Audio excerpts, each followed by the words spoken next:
හරි සිළු දෙනාටම සුබ දවසක්.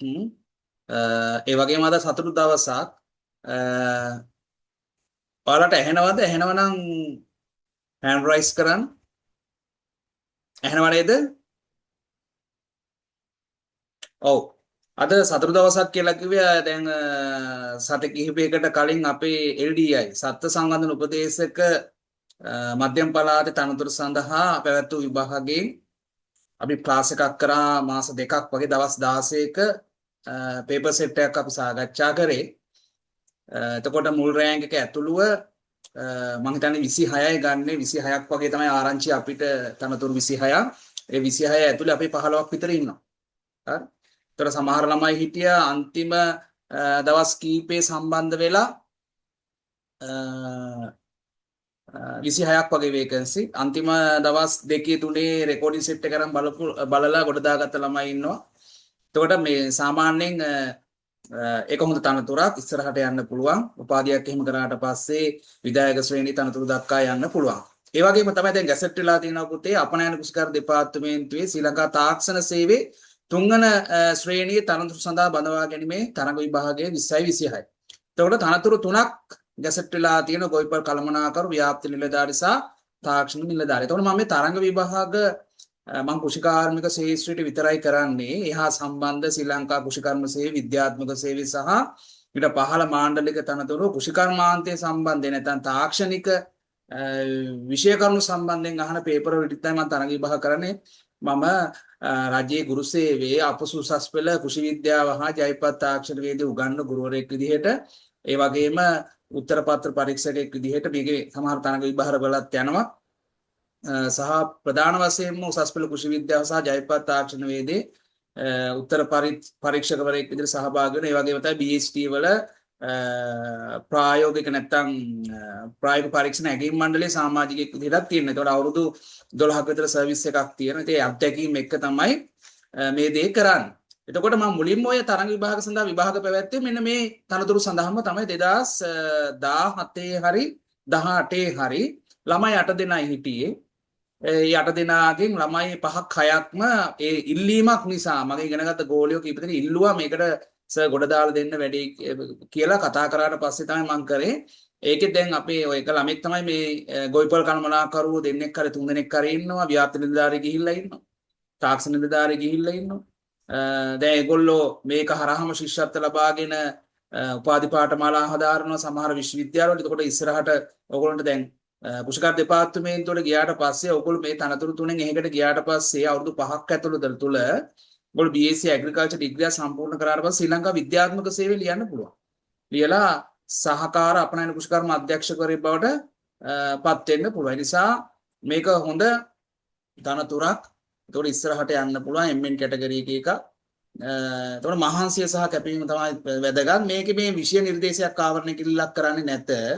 මේක කරන්නේ ප්‍රශ්න පත්‍ර 24ක් තමයි සාකච්ඡා කරන්නේ සම්පූර්ණයෙන්ම විෂය නිර්දේශය ආවරණය වෙන විදිහට අනුමාන විදිහට එන්න පුළුවන් ඒවා තමයි අපි සාකච්ඡා කරගෙන යන්නේ. පාස් පේපර්ස් කීපයකුත් තියෙනවා. ඒවෙත් විපන්න බලලා ඒ පැටර්න් එකට තමයි හදාන්නේ. මේ වෙනකන් අපි ටී එක්සෑම් එකකට කරා ඒකේ අති බහුතරයක් ළමයි කිව්වා ඒ ප්‍රශ්නමයි ආවේ කියලා.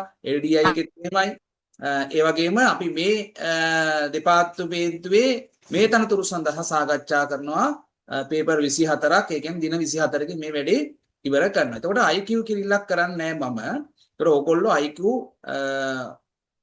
ක්ලාස් එකකට නැත්නම් ස්වයං අධ්‍යයනයේ මගින් හෝ මොකද IQ පැටර්න් එක දැන් පොඩ්ඩක් වෙනස් වෙලා තියෙන්නේ. විෂයට බද්ධ වෙලා ඉන්නේ අර පරණ පැටර්න් එකේ යන්න බෑ. දැන් මේ ළඟ තිබු ගුරු විභාගෙත් තිබුණා මේ ළමයි කිව්වා අර දැන් ඒ අදාළ සර්විස් එකත් එක්ක IQ පැටර්න් එක වෙනස් වෙලා තියෙන. දැන් මේක අපනයන කුෂිකර්ම දෙපාර්තමේන්තුවේ නැත්නම් මේ කුෂිකර්මාන්තය හා සම්බන්ධ තනතුරු වලට බඳවා ගැනීමක් නිසා එහා සම්බන්ධයෙන් තමයි එන්නේ ඔය ප්‍රශ්න තැනෙන්නේ. ඒ නිසා ගොඩක් අය මේ පාර ගුරු විභාගෙදී හිර වුණා. මොකද දැන් අහලා IQ ටික පැටර්න් ටික ඕක මේ හැමෝම හුරු වෙලා ඉන්නේ. දැන් මේ IQ පේපර් එක හදන ප්‍රොෆෙසර්ස්ලා 5ක් විතර ඉන්නේ මේ පැනල් එකේ. ඒගොල්ලෝ හදන්නේ IQ පේපර් එක දැන් පොඩ්ඩක් විෂයානුබද්ධ කරගෙන තියෙන්නේ IQ එක. හරි පැහැදිලි නේද? දැන් අර එකක් දෙකක් එන්න පුළුවන් සංඛ්‍යා රට අනිවාර්යයෙන්ම තියෙනවා. ඊට පස්සේ වෙනස් රූපේ හොයන එක අනිවාර්යයෙන්ම තියෙනවා. කුලක තියෙන ඊට පස්සේ මැද ටික. සාමාන්‍ය මුලින් සහ අගින් තමයි ලේසි ටික තියෙන්නේ. IQ paper එකේ මැද ටික විෂයානුබද්ධ වෙලා බීජ සම්බන්ධ නැත වලකට බීජ මෙච්චරක් වෙනවා. නියරක දිග මෙච්චරයි. හරිද? ඊට පස්සේ දියර ඉසින යන්ත්‍රයක මෙන්න මෙච්චරක් ගියා. ඒහා සම්බන්ධයෙන් IQ එක. ඊට පස්සේ දැන් ගොවිපල් කළමනාකරු යටතේ තියෙන මොකක් හරි විෂය කරුණක් සම්බන්ධ කරලා ඒ විදිහට තමයි නැත්නම් ව්‍යාප්ති නිලධාරි නැත්නම් තාක්ෂණ නිලධාරි මේ කරුණක් සම්බන්ධ කරලා තමයි මේ IQ paper එක නිර්මාණය කරන්නේ. ඒකට මම IQ කරන්නේ මම සම්පූර්ණ විෂය නිර්දේශය ආවරණය වෙන විදිහට අනුමාන ප්‍රශ්න පත්‍ර 24ක් සාකච්ඡා කරන දින 24ක් ඇතුළත. පැහැදිලිනේ? එතකොට මම ඔයගොල්ලන්ට උදව්වක් විදිහට IQ paper දෙකක් තුනක් group එකට දාලා මට වෙලාවක් තිබුණොත් මම ඒවා කියලා දෙන්නම්. පැහැදිලිද? මොකද දැන් අගෝස්තු මාසේ අපේ උසස් පෙළ විභාගේ තියෙනවා, විභාග රාජකාරිය යන්න තියෙනවා. ඒ වගේම තමයි ඊට පස්සේ පේපර්ස් බලන්න යන්න තියෙනවා. සහ ගොඩ මගේ මේන්ලි මේ තරඟ විභාග නෙවෙයි මගේ අපේ උසස් පෙළ කෘෂි විද්‍යාව සහ ජෛව තාක්ෂණ වේද ඉගැන්වීම සඳහා තමයි අමතර පන්ති කරන්නේ. එතකොට ඒකේ ඉන්ඩිවිජුවල් ක්ලාසස් කරනවා, ගෲප් ක්ලාසස් කරනවා, හෝල් ක්ලාසස් කරනවා තුනම වෙන. ඒ අතර තමයි මම මේ තරම් මොකද මේ තරඟ විභාග සඳහා මේ තනතුරු වලට කවුරුවත් ක්ලාස් කරන්න නැති නිසා මේ ගෝලයන්ගෙන් පටන් ගත්ත වැඩි ඒ ගෝලයන්ට උදව් කරන්න පටන් ගත්ත වැඩි තමයි ඉස්සරහට කරගෙන යන්නේ. නමුත් මෙතෙක් පල් පවත්වපු මේ ළඟදී ගිය තරඟ විභාග වලින් කාටවත් අසාධාරණයක් වුණේ නැහැ. මේ ප්‍රශ්න ගෙඩි පිටින් මේ විදිහටම ඇවිල්ලා දෙන පොඩි පොඩි ඒවා තියෙනවා. ඒ කියන්නේ අපිට ටච් කරන්න බැරි වෙච්ච ඒවා. ඒතකොට ඒවත් අඩුපාඩු සකස් කරගෙන තමයි අපි ඉස්සරහට යන්නේ. එතකොට මගේ පළවෙනි තරඟ විභාග සඳහා නැත්තම් මේ කුෂිකර්මාන්තය ආශ්‍රිතව නැත්නම් කුෂිකර්ම සේවය සම්බන්ධ තරඟයක් මුලින්ම පැවැත්වුවේ අපේ කුෂිකර්ම දෙපාර්තමේන්තුවේ තනතුරු තුන සඳහා. නිසා අත්දැකීමක් තියෙනවා මේකට සම්බන්ධ වෙලා ඕගොල්ලන්ට. හැබැයි ඕගොල්ලන්ගේ කැපවීම සහ අදිෂ්ඨානේ දැන් මේ අපි කරන්නේ මේ එක්ක පාඨමාලාවකට සම්බන්ධ වීමක් නෙවෙයි. මම මේ ඔක්කොම මැසේජ් වලට උත්තර දෙන්නම්. පාඨමාලාවකට සම්බන්ධ වීමක් නෙවෙයි. එක්ක උපාධියක් ලබා ගැනීමක් නෙවෙයි රැකියාවක් ලබා ගැනීම සඳහා. නිසා අධික තරඟයක් තියෙනවා. හරිද? අධික තරඟයක් තියෙනවා. මොකද තනතුරු කීපයයි ඉතින් දැන් අපි LDI එක ගත්තොත් එහෙම මධ්‍යම පළාත් තනතුරු 26ක් වගේ තමයි තියෙන්නේ. ඒක තනතුරු 26 අර මුල් රෑන්ක් 26 ඇතුලේ මගේ ගෝලියෝ නැත්තම් මගේ ප්‍රශ්න පත්‍ර පන්ති සම්බන්ධ ගෝලියෝ 16ක් 15ක් විතර ඉන්නවා. දැන් 6 වෙනියත් කතා කරා. දැන් 11 වෙනියා නෙවෙයි 8 වෙනියා හරියට මැසේජ් එකක් දැන් ටිකට ඉස්සෙල්ලා දාලා තිබුණා. එතකොට දැන් රබර් සංවාද දෙපාර්තමේන්තුවෙත් මම ඒකටත් ඒ ළමයි ඉල්ලපු නිසා හදිස්සියේ පේපර් සෙට් එකක් සාකච්ඡා කරා අර ටී එක්සෑම් එක ඇතුළේ. ඒකෙනුත් ගෝලියෝ දැන් අන්න ට්‍රේනින් ගිහිල්ලා ඉන්නවා 7ක් 8ක් ඉන්නවා. මොකද ඒකෙත් තනතුරු 30 ගාණක් ගත්තේ 7ක් 8 නේ ඊට වඩා වැඩි. දැන් ඒකෙත් ළමෙක් තේරලා ඉන්නවා. එයාත් 6 කියලා කිව්වා මේ මධ්‍යම පළාතේ LDI එකේ. දැන් ඒකෙන් අයින් වෙලා අරකට එනවා කිව්වා. එහෙම ප්‍රශ්න තියෙනවා ඉතින්. මං කොයි ඉතින් මේ ළමෙක්ගේ අවස්ථාවක් තමයි. නමුත් ඉතින් ඒගොල්ලන්ට ඒ choice එක ගන්න පුළුවන්. දැන් මේ දවස්වල රබර් සංවාද දෙපාර්තමේන්තුවේ රබර් සංවාද නිලධාරී තනතුරු සඳහා ට්‍රේනින් එක යනවා. දැන් ඔය LDI තනතුරු සඳහා ඉක්මනින්ම එක්සෑම් එක තිබ්බා. ඉක්මනින්ම ප්‍රතිඵල දුන්නා. ඉක්මනින්ම බදවා ගැනීම කටයුතු කරයි. හරිද? එතකොට මහා මේක රැකියාවක් ලබා ගැනීමක්. හරිද? මේක රැකියාවක් ලබා ගැනීමක්. ඒ නිසා මේක අර තමන්ගේ ආසාව කැපවීම ඒ අවශ්‍යතාවය තියෙන්න ඕනේ. එතකොට දෙකටම වැඩිපුර ලකුණු ගන්න ඕනේ. ඒ කියන්නේ IQ එක තමයි ගෙඩි පිටින්ම ගන්න පුළුවන් එක. ඒ කියන්නේ ඒකේ MCQ එක හරිය ගියොත් ඒ ලකුණු අනිවාර්යයෙන්ම ලැබෙනවා. හැබැයි දැන් මේ සිද්ධාන්ත නැත්තම් මේ අපේ විෂය දැනුමෙන් අහන්නේ සමහර වෙලාවට වැරදුනම තමයි. හරිද? IQ එකත් වැරදුනම තමයි. නමුත් IQ එකෙන් අපිට ඒ අදාළ උත්තරේ ගත්තොත් ලකුණ හම්බ වෙනවා. දැන් මේකේ අපි යම්කිසි දෙයක් ලියන්නනේ තියෙන්නේ. ඒක ලියන එක මාකින් එකත් එක්ක ගැලපුණ නැති වුණොත් ලකුණු නැති වෙනවා. මාකින් එකකට තමයි දෙන්නේ. IQ එකත් මාකින් තමයි. නමුත් ඒක එක පිළිතුරයි තියෙන්නේ. සම එතකොට දැන් ප්‍රොෆෙසර් පේපර් එක හදන එක්කෙනා ගොඩක් ලාවට ප්‍රොෆෙසර්ස්ලා තමයි හදන්නේ. ඇග්‍රිකල්චර් මේ ෆැකල්ටිස් වල ඉන්න කට්ටිය තමයි කීප දෙනෙක් තමයි ගොඩක් ලාවට පේරාදෙනියෙන් හදන්නේ මේක. මොකද ගැටමෙන් තියෙන්නේ. පේරාදෙනිය කට්ටිය තමයි මේක හදන්නේ. එතකොට විභාග දෙපාර්තමේන්තුවෙන් කරන්නේ. ඒ නිසා විභාග දෙපාර්තමේන්තුවේ කාලසටහන යටතේ තමයි මේක යන්නේ. බොහෝ දුරට මේක අගෝස්තු හෝ අපි කියමුකෝ මැයි ජූනි ජූලි අගෝස්තු සැප්තැම්බර් දෙකේ විභාගෙ තියයි. මම මේක නම් මට ඉක්මනට කියන්න පුළුවන්. විභාගේ එන්න මාසයකට කලින් වගේ මම කියන්නම් කවද්ද තියෙන්නේ කියන එක. එනිසා මේක රැකියාවක් ලබා ගැනීම නිසා ලොකු තරංගයක් තියෙනවා. එනිසා තමන්ගේ මොකද මම මේකේ ගයිඩ් එකක් විතරයි දෙන්නේ. හරිද? ගයිඩ් එකක් එන්න පුළුවන් ඒවා අනුමාන කරලා විෂය නිර්දේශ සම්පූර්ණයෙන්ම අහුවෙන විදිහට තමයි ලබා දීම සිද්ධ කරන්නේ. හරි දැන් ගිය පාර LDI එකට කෙටි කාලය තිබුණේ මොකද ඔය පළාත් ආණ්ඩු වලින් ගැසට් නෙලේ අපිට හරියට තනතුරු සංඛ්‍යාව හොයාගන්නත් බොහොම අවුරෙන් හොයාගන්න. ඒවා ගැන කවද්ද විභාග තියන්නේ කියන එක කියන්න බෑ. ඒ නිසා අපිට ඌරු පාලනේ සමහර කොටස් ටිකක් මට කරගන්න බැරුණා. නමුත් ඒකනුත් ප්‍රශ්න කීපයක් ඇවිල්ලා තිබුණා මේ ඌරු පාලනේ සමහර තැන් වලින්. ඒ කියන්නේ ඌරු පාලනේ ගොඩක් අහලා තිබුණා. අපි උගන්වපු නැති තැනකනුත් අහලා. නමුත් ඒකයි කරත් එකයි නැතත් එකයි ගොඩ දා ගන්න පුළුවන් කතා කරපු ටිකේ. ඒ නිසා මේක රැකියාවක් ලබා ගැනීම නිසා අද ඉඳන්ම try කරන්න මේකට මම කොහොම හරි යනවා කියන එක. දැන් මගේ පළවෙනි මම ගැන කියන්න බෑ. මම උසස් පෙළ ජීවිද්‍යාංශයෙන් තමයි උසස් පෙළ හැදෑරුවේ. එතකොට මම ෆිසික්ස් එනකොට ඇග්‍රි කරපු එක නිසා ඇඟේම තියෙන ඇග්‍රි සම්බන්ධයෙන්. එතකොට මගේ රිසල්ට් එක A2යි B 1යි. එතකොට ඇග්‍රිකල්චර් කෙමිස්ට්‍රි බයොලොජි B. ඒක පෙරාදෙනේ කුෂිකාම් පීඩට යන්න තිබුණ අවස්ථාව මට තිබුණා. නමුත් නේද අපි පාසල් කාලේ කරගන්න දේවල් එක්ක ආදර සම්බන්ධතාවයක් තිබුණා. ඒ නිසා එයා රුහුණේ ආර්ට් එකට තේරුණේ. ඉතින් මම උඩින් රුහුණ දාලා ආවා. පසුතැවෙන අපරාධ පෙරාදෙනිය යන්න තිබිච්ච එක ඒක යා ගන්න බැරි වෙච්ච එක ගැන. මොකද මේ ඒ දවස්වල අපේ ඇග්‍රි ෆැකල්ටි වල හිටියේ ගොඩාක් මෙඩිසින් යන්න ලකුණු 2 3 මදි වෙච්ච අය. දැන් රෝහණ හිටියෙත් එහෙමයි. නමුත් දැන් නම් C2S එකක් එනවා C1S දෙකක් එනවා දැන් ඇග්‍රි ෆැකල්ටි වලට. මොකද අර බෝට්ටු එහෙම දැන් හරියට ඒක ඒ අපි පුරප්පාඩු පිරීම හරියට වෙනවා. දැන් ඉස්සර නම් පුරප්පාඩු පිරීම දෙකක් වගේ වුණේ. හරි. ඊට පස්සේ මම පුද්ගලික අංශයේ රැකියාවක් කරා. සහකාර කළමනාකරුවෙක් විදිහට ඊට පස්සේ ෆැක්ටරි මැනේජර් කෙනෙක් වුණා. ඊට පස්සේ තමයි මම ගුරු විභාග ලිව්වේ. ගුරු විභාග ලියලා සබරගම් පළාතේ පළවෙනියා වුණා. පළවෙනියා වෙලා ගුරුපත්තිමක් ලබා ගත්තා. ඊට පස්සේ මම ගොවිජන සංවර්ධන නිලධාරී ඕන උපාධියකින් ලියන්න පුළුවන්. මම ඒකත් පාස් වුණා.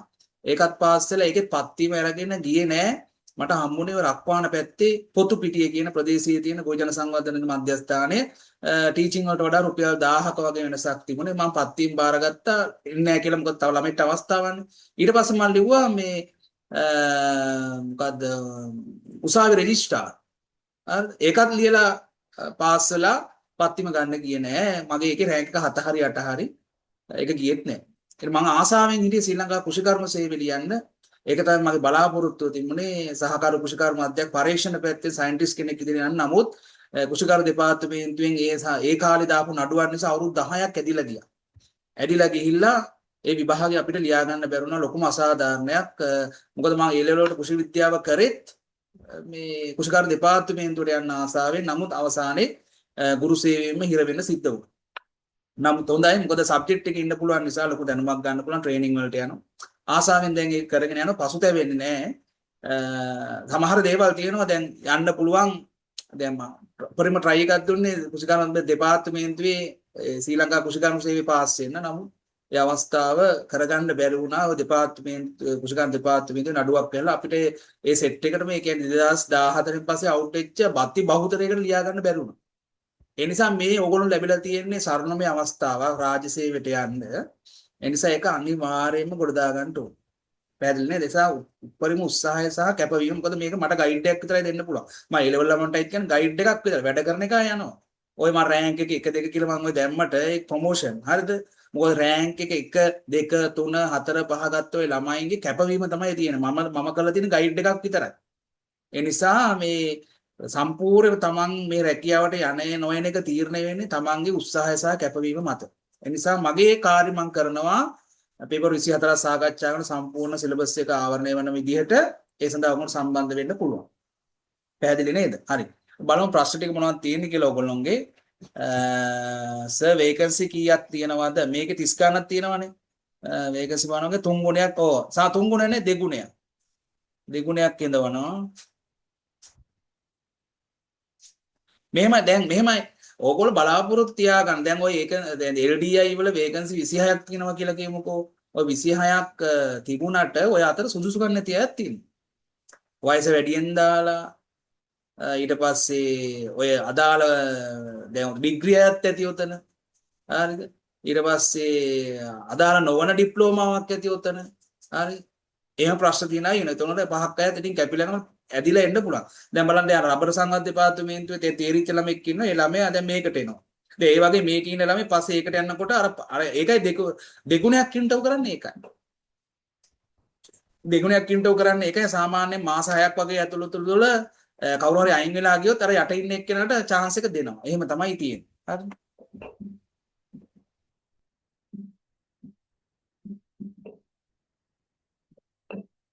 මෙහෙමයි දැන් ටී එකෙත් ළඟදිම තමයි ඩිග්‍රී මෙහෙමයි ඩිග්‍රී මේක ඩිග්‍රී ඔරියන්ටඩ් එකක් නෙවෙයිනේ දැන් මේ එහෙම ඩිග්‍රී කෙනෙක් ගත්තොත් මේක ඌණ රැකියාවක් වෙනවා එයාට ඌණ රැකියාව හරිද දැන් හැබැයි දකුණු පළාත් එකේ AI බහුතරයක් ගත්තා ඩිග්‍රියක් ගත්තා පස්සේ උකට කචල් එකක් ආවා ඒක මොකක් වෙයි දකුණු පළාත් ඊට පස්සෙත් ගත්තා ඒ ඩිග්‍රිය ගත්තා නමුත් ඉතින් NVQ 5 HND ඇග්‍රි ළමයින්ට තියෙන අවස්ථාව ඒගොල්ලොන්ට එතන ඉඳලා තමයි ඉස්සරහට යන පාත් එකක් හැදෙන්නේ. හරි? එහෙම එකක් තියෙනවා. නමුත් දැන් අතිශය තරංකාරී විභාග නිසා දැන් ඩිග්‍රියක් මේවා ලියන්න පටන් ගන්න තියෙනවා. මේ මොකුත් කියලා නැහැ. මේ ඩිග්‍රිය ගන්නවද නැද්ද ඒක තීරණය කරන ඉන්ටර්ව් බෝඩ් එකේ. පැහැදිලිද? AI exam එක දකුණු පළාතේ නම් ඩිග්‍රියයි ගත්තා. මධ්‍යම ආණ්ඩුවෙත් ගත්තා. මධ්‍යම ආණ්ඩුවෙත් AI ගියා ඇග්‍රිකල්චර් ග්‍රැජුවේට්ලා ගියා. ගිහිල්ලා ඒගොල්ලෝ මොකද කරේ? ඒක ඇතුලේ ඉන්න ගමන් ඇග්‍රිකල්චර් සර්විස් කියලා ඇග්‍රිකල්චර් සර්විස් එකට ආවා. යන්න බැරි වුණත් ප්‍රශ්නයක් නැහැ ලිමිටඩ් ලියලා එන්න පුළුවන්. ලිමිටඩ් එක ලියලා එන්න පුළුවන්. මගේ බැජාල ගොඩක් ඉන්නවා. ඈ? ඔව් AI BSTI අයින් කරන්න ඇති. මොකද ඒ දවස්වල ඔය වෙනස් වෙලා තිබුණේ නැහැ. දැන් වෙනස් වෙලානේ. දැන් ඉස්සරහට ප්‍රශ්නයක් කෙනේ ගන්න රාජ්‍ය සේවා කොමිෂන් එකේ ඒවා තීරණය කරන් දැන් සම ගොඩක් මම දැක්ක දැන් මේ අවුරුද්දේ ඉඳලා HND ඇග්‍රිකල්චර් ගන්නවා මේ BST එක ඇග්‍රි කරපු අය HND ඔය නායි වල ලැබුදුව කලින් සයන්ස් අය විතරනේ ගත්තේ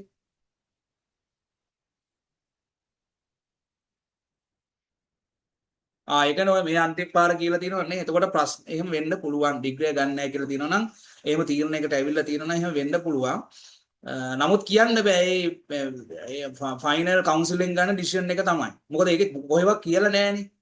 ඩිග්‍රිය ගන්නෙ නෑ කියන එක. තේරුමක් නැති වෙයිද කියන එක නේ අපි දන්නේ නෑනේ මොකද්ද වෙන්නේ කියලා. ඒ නිසා ඇප්ලයි කරන්න. ඒ වගේම තමයි මේක හොඳ මේ සුදුසුකම තමයි හොඳ අත්දැකීමක්.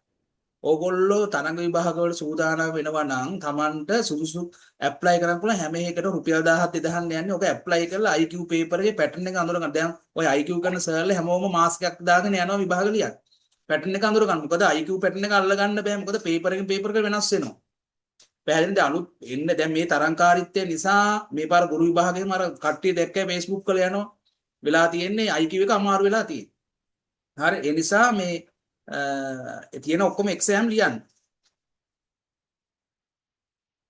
ඌව පළාත් ඒක කොහොමද මධ්‍යම ආණ්ඩුවේ AI එක නම් ගැසට් වෙනවා. මොකද අපිට පළාත් රාජ්‍ය සේවා කොමිෂන් හරහා ලැබෙන තොරතුරු ටිකක් අඩුයි.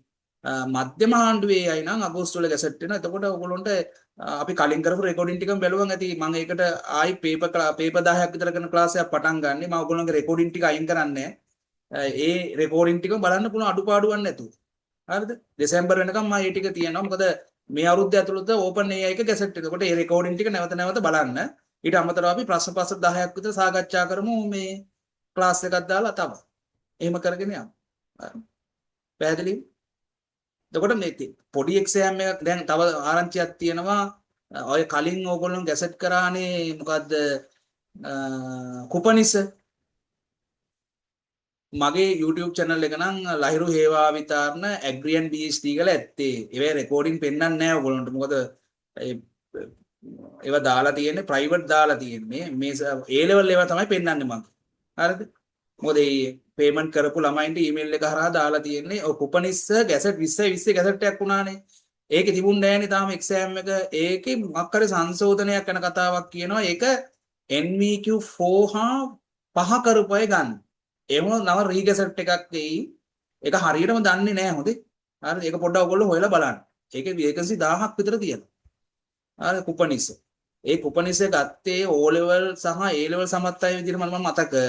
එතන දැන් යනවා කතන්දරයක්. දැන් එළිය ගොඩක් ඉන්න NVQ 5 සහ NVQ 4 කරපු කට්ටිය එහෙම තමයි ඉතින් අපි ගෙවපු එක්සෑම් ෆී එක. ඉතින් මමත් එහෙම මම රුපියල් 2500ක් ගෙවලා තියෙන IMD එකේ. ඔය වාරි මාර්ග දෙපාර්තමේන්තුවේ ගන්නේ මොකද්ද? වාරි මාර්ග දෙපාර්තමේන්තුවේ යන්න ආසාවට මේ ඒ දවස්වල තිබුණ ඇඟේ කැහිල්ලට දෙම්ම මේ ව්‍යාප්ති නිලධාරී කියලා. රුපියල් 2500ක් ගෙවලා මම කෝල් කර කර අහන විභාගෙ තිබ්බේ නෑ ඒක. ඒක ඉතින්ම ඉවරයි. හරි? පැහැදිලි විභාගෙ තිබ්බේ නෑ.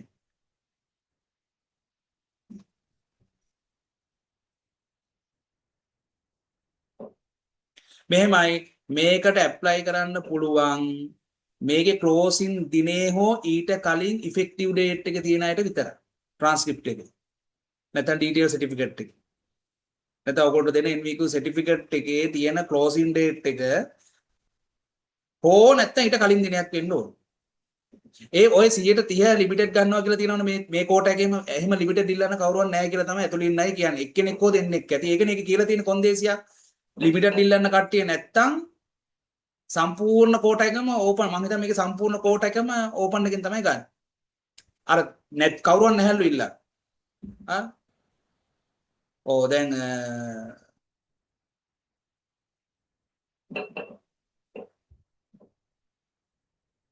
ඉක්මනට කෝල් කරන්න.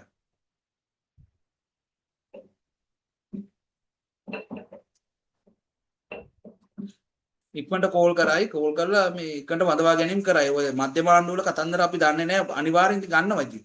එක්සෑම් එකක් තියලා රිසල්ට් මේව කරාට පස්සේ ඕගොල්ලන්ට ඉන්ටර්විව් එකක් තිබ්බට පස්සේ අනිවාර්යෙන්ම ගන්න වෙනවා. නවත්තන්න බෑ. පැහැදිලිද? හරි. ඒ නිසා මේ ඔයා ගැන කිසි දෙයක් හිතන්න එපා. හරි දැන් අපි එක්සෑම් එක ඇවිල්ලා තියෙනවා. දැන් මේක සූදානම් වීම තමයි සිද්ධ වෙන්න ඕන. හරි. සූදානම් වෙලා උපරිම IQ වලට උපරිම ලකුණක් ගන්න සහ සබ්ජෙක්ට් පේපර් එකට උපරිම ලකුණක් ගන්න. දැන් පළවෙනිය බලන්නකො දෙකටම බැලන්ස් එක අරන් තියෙනවා. එක ළමෙක් කියනවා මම දැක්ක සබ්ජෙක්ට් එකට 70 ගණක් හරි 80 ගණක් හරි IQ එකට 40 ගණයි. බලන්න. එයා ඇවිල්ලා තියෙනවා 2 හරි 3 හරි ඇවිල්ලා තියෙනවා. අර බලන්න ලිස්ට් එකේ. හරිද? එතකොට දෙපැත්තෙම බැලන්ස් කරගන්න පුළුවන්.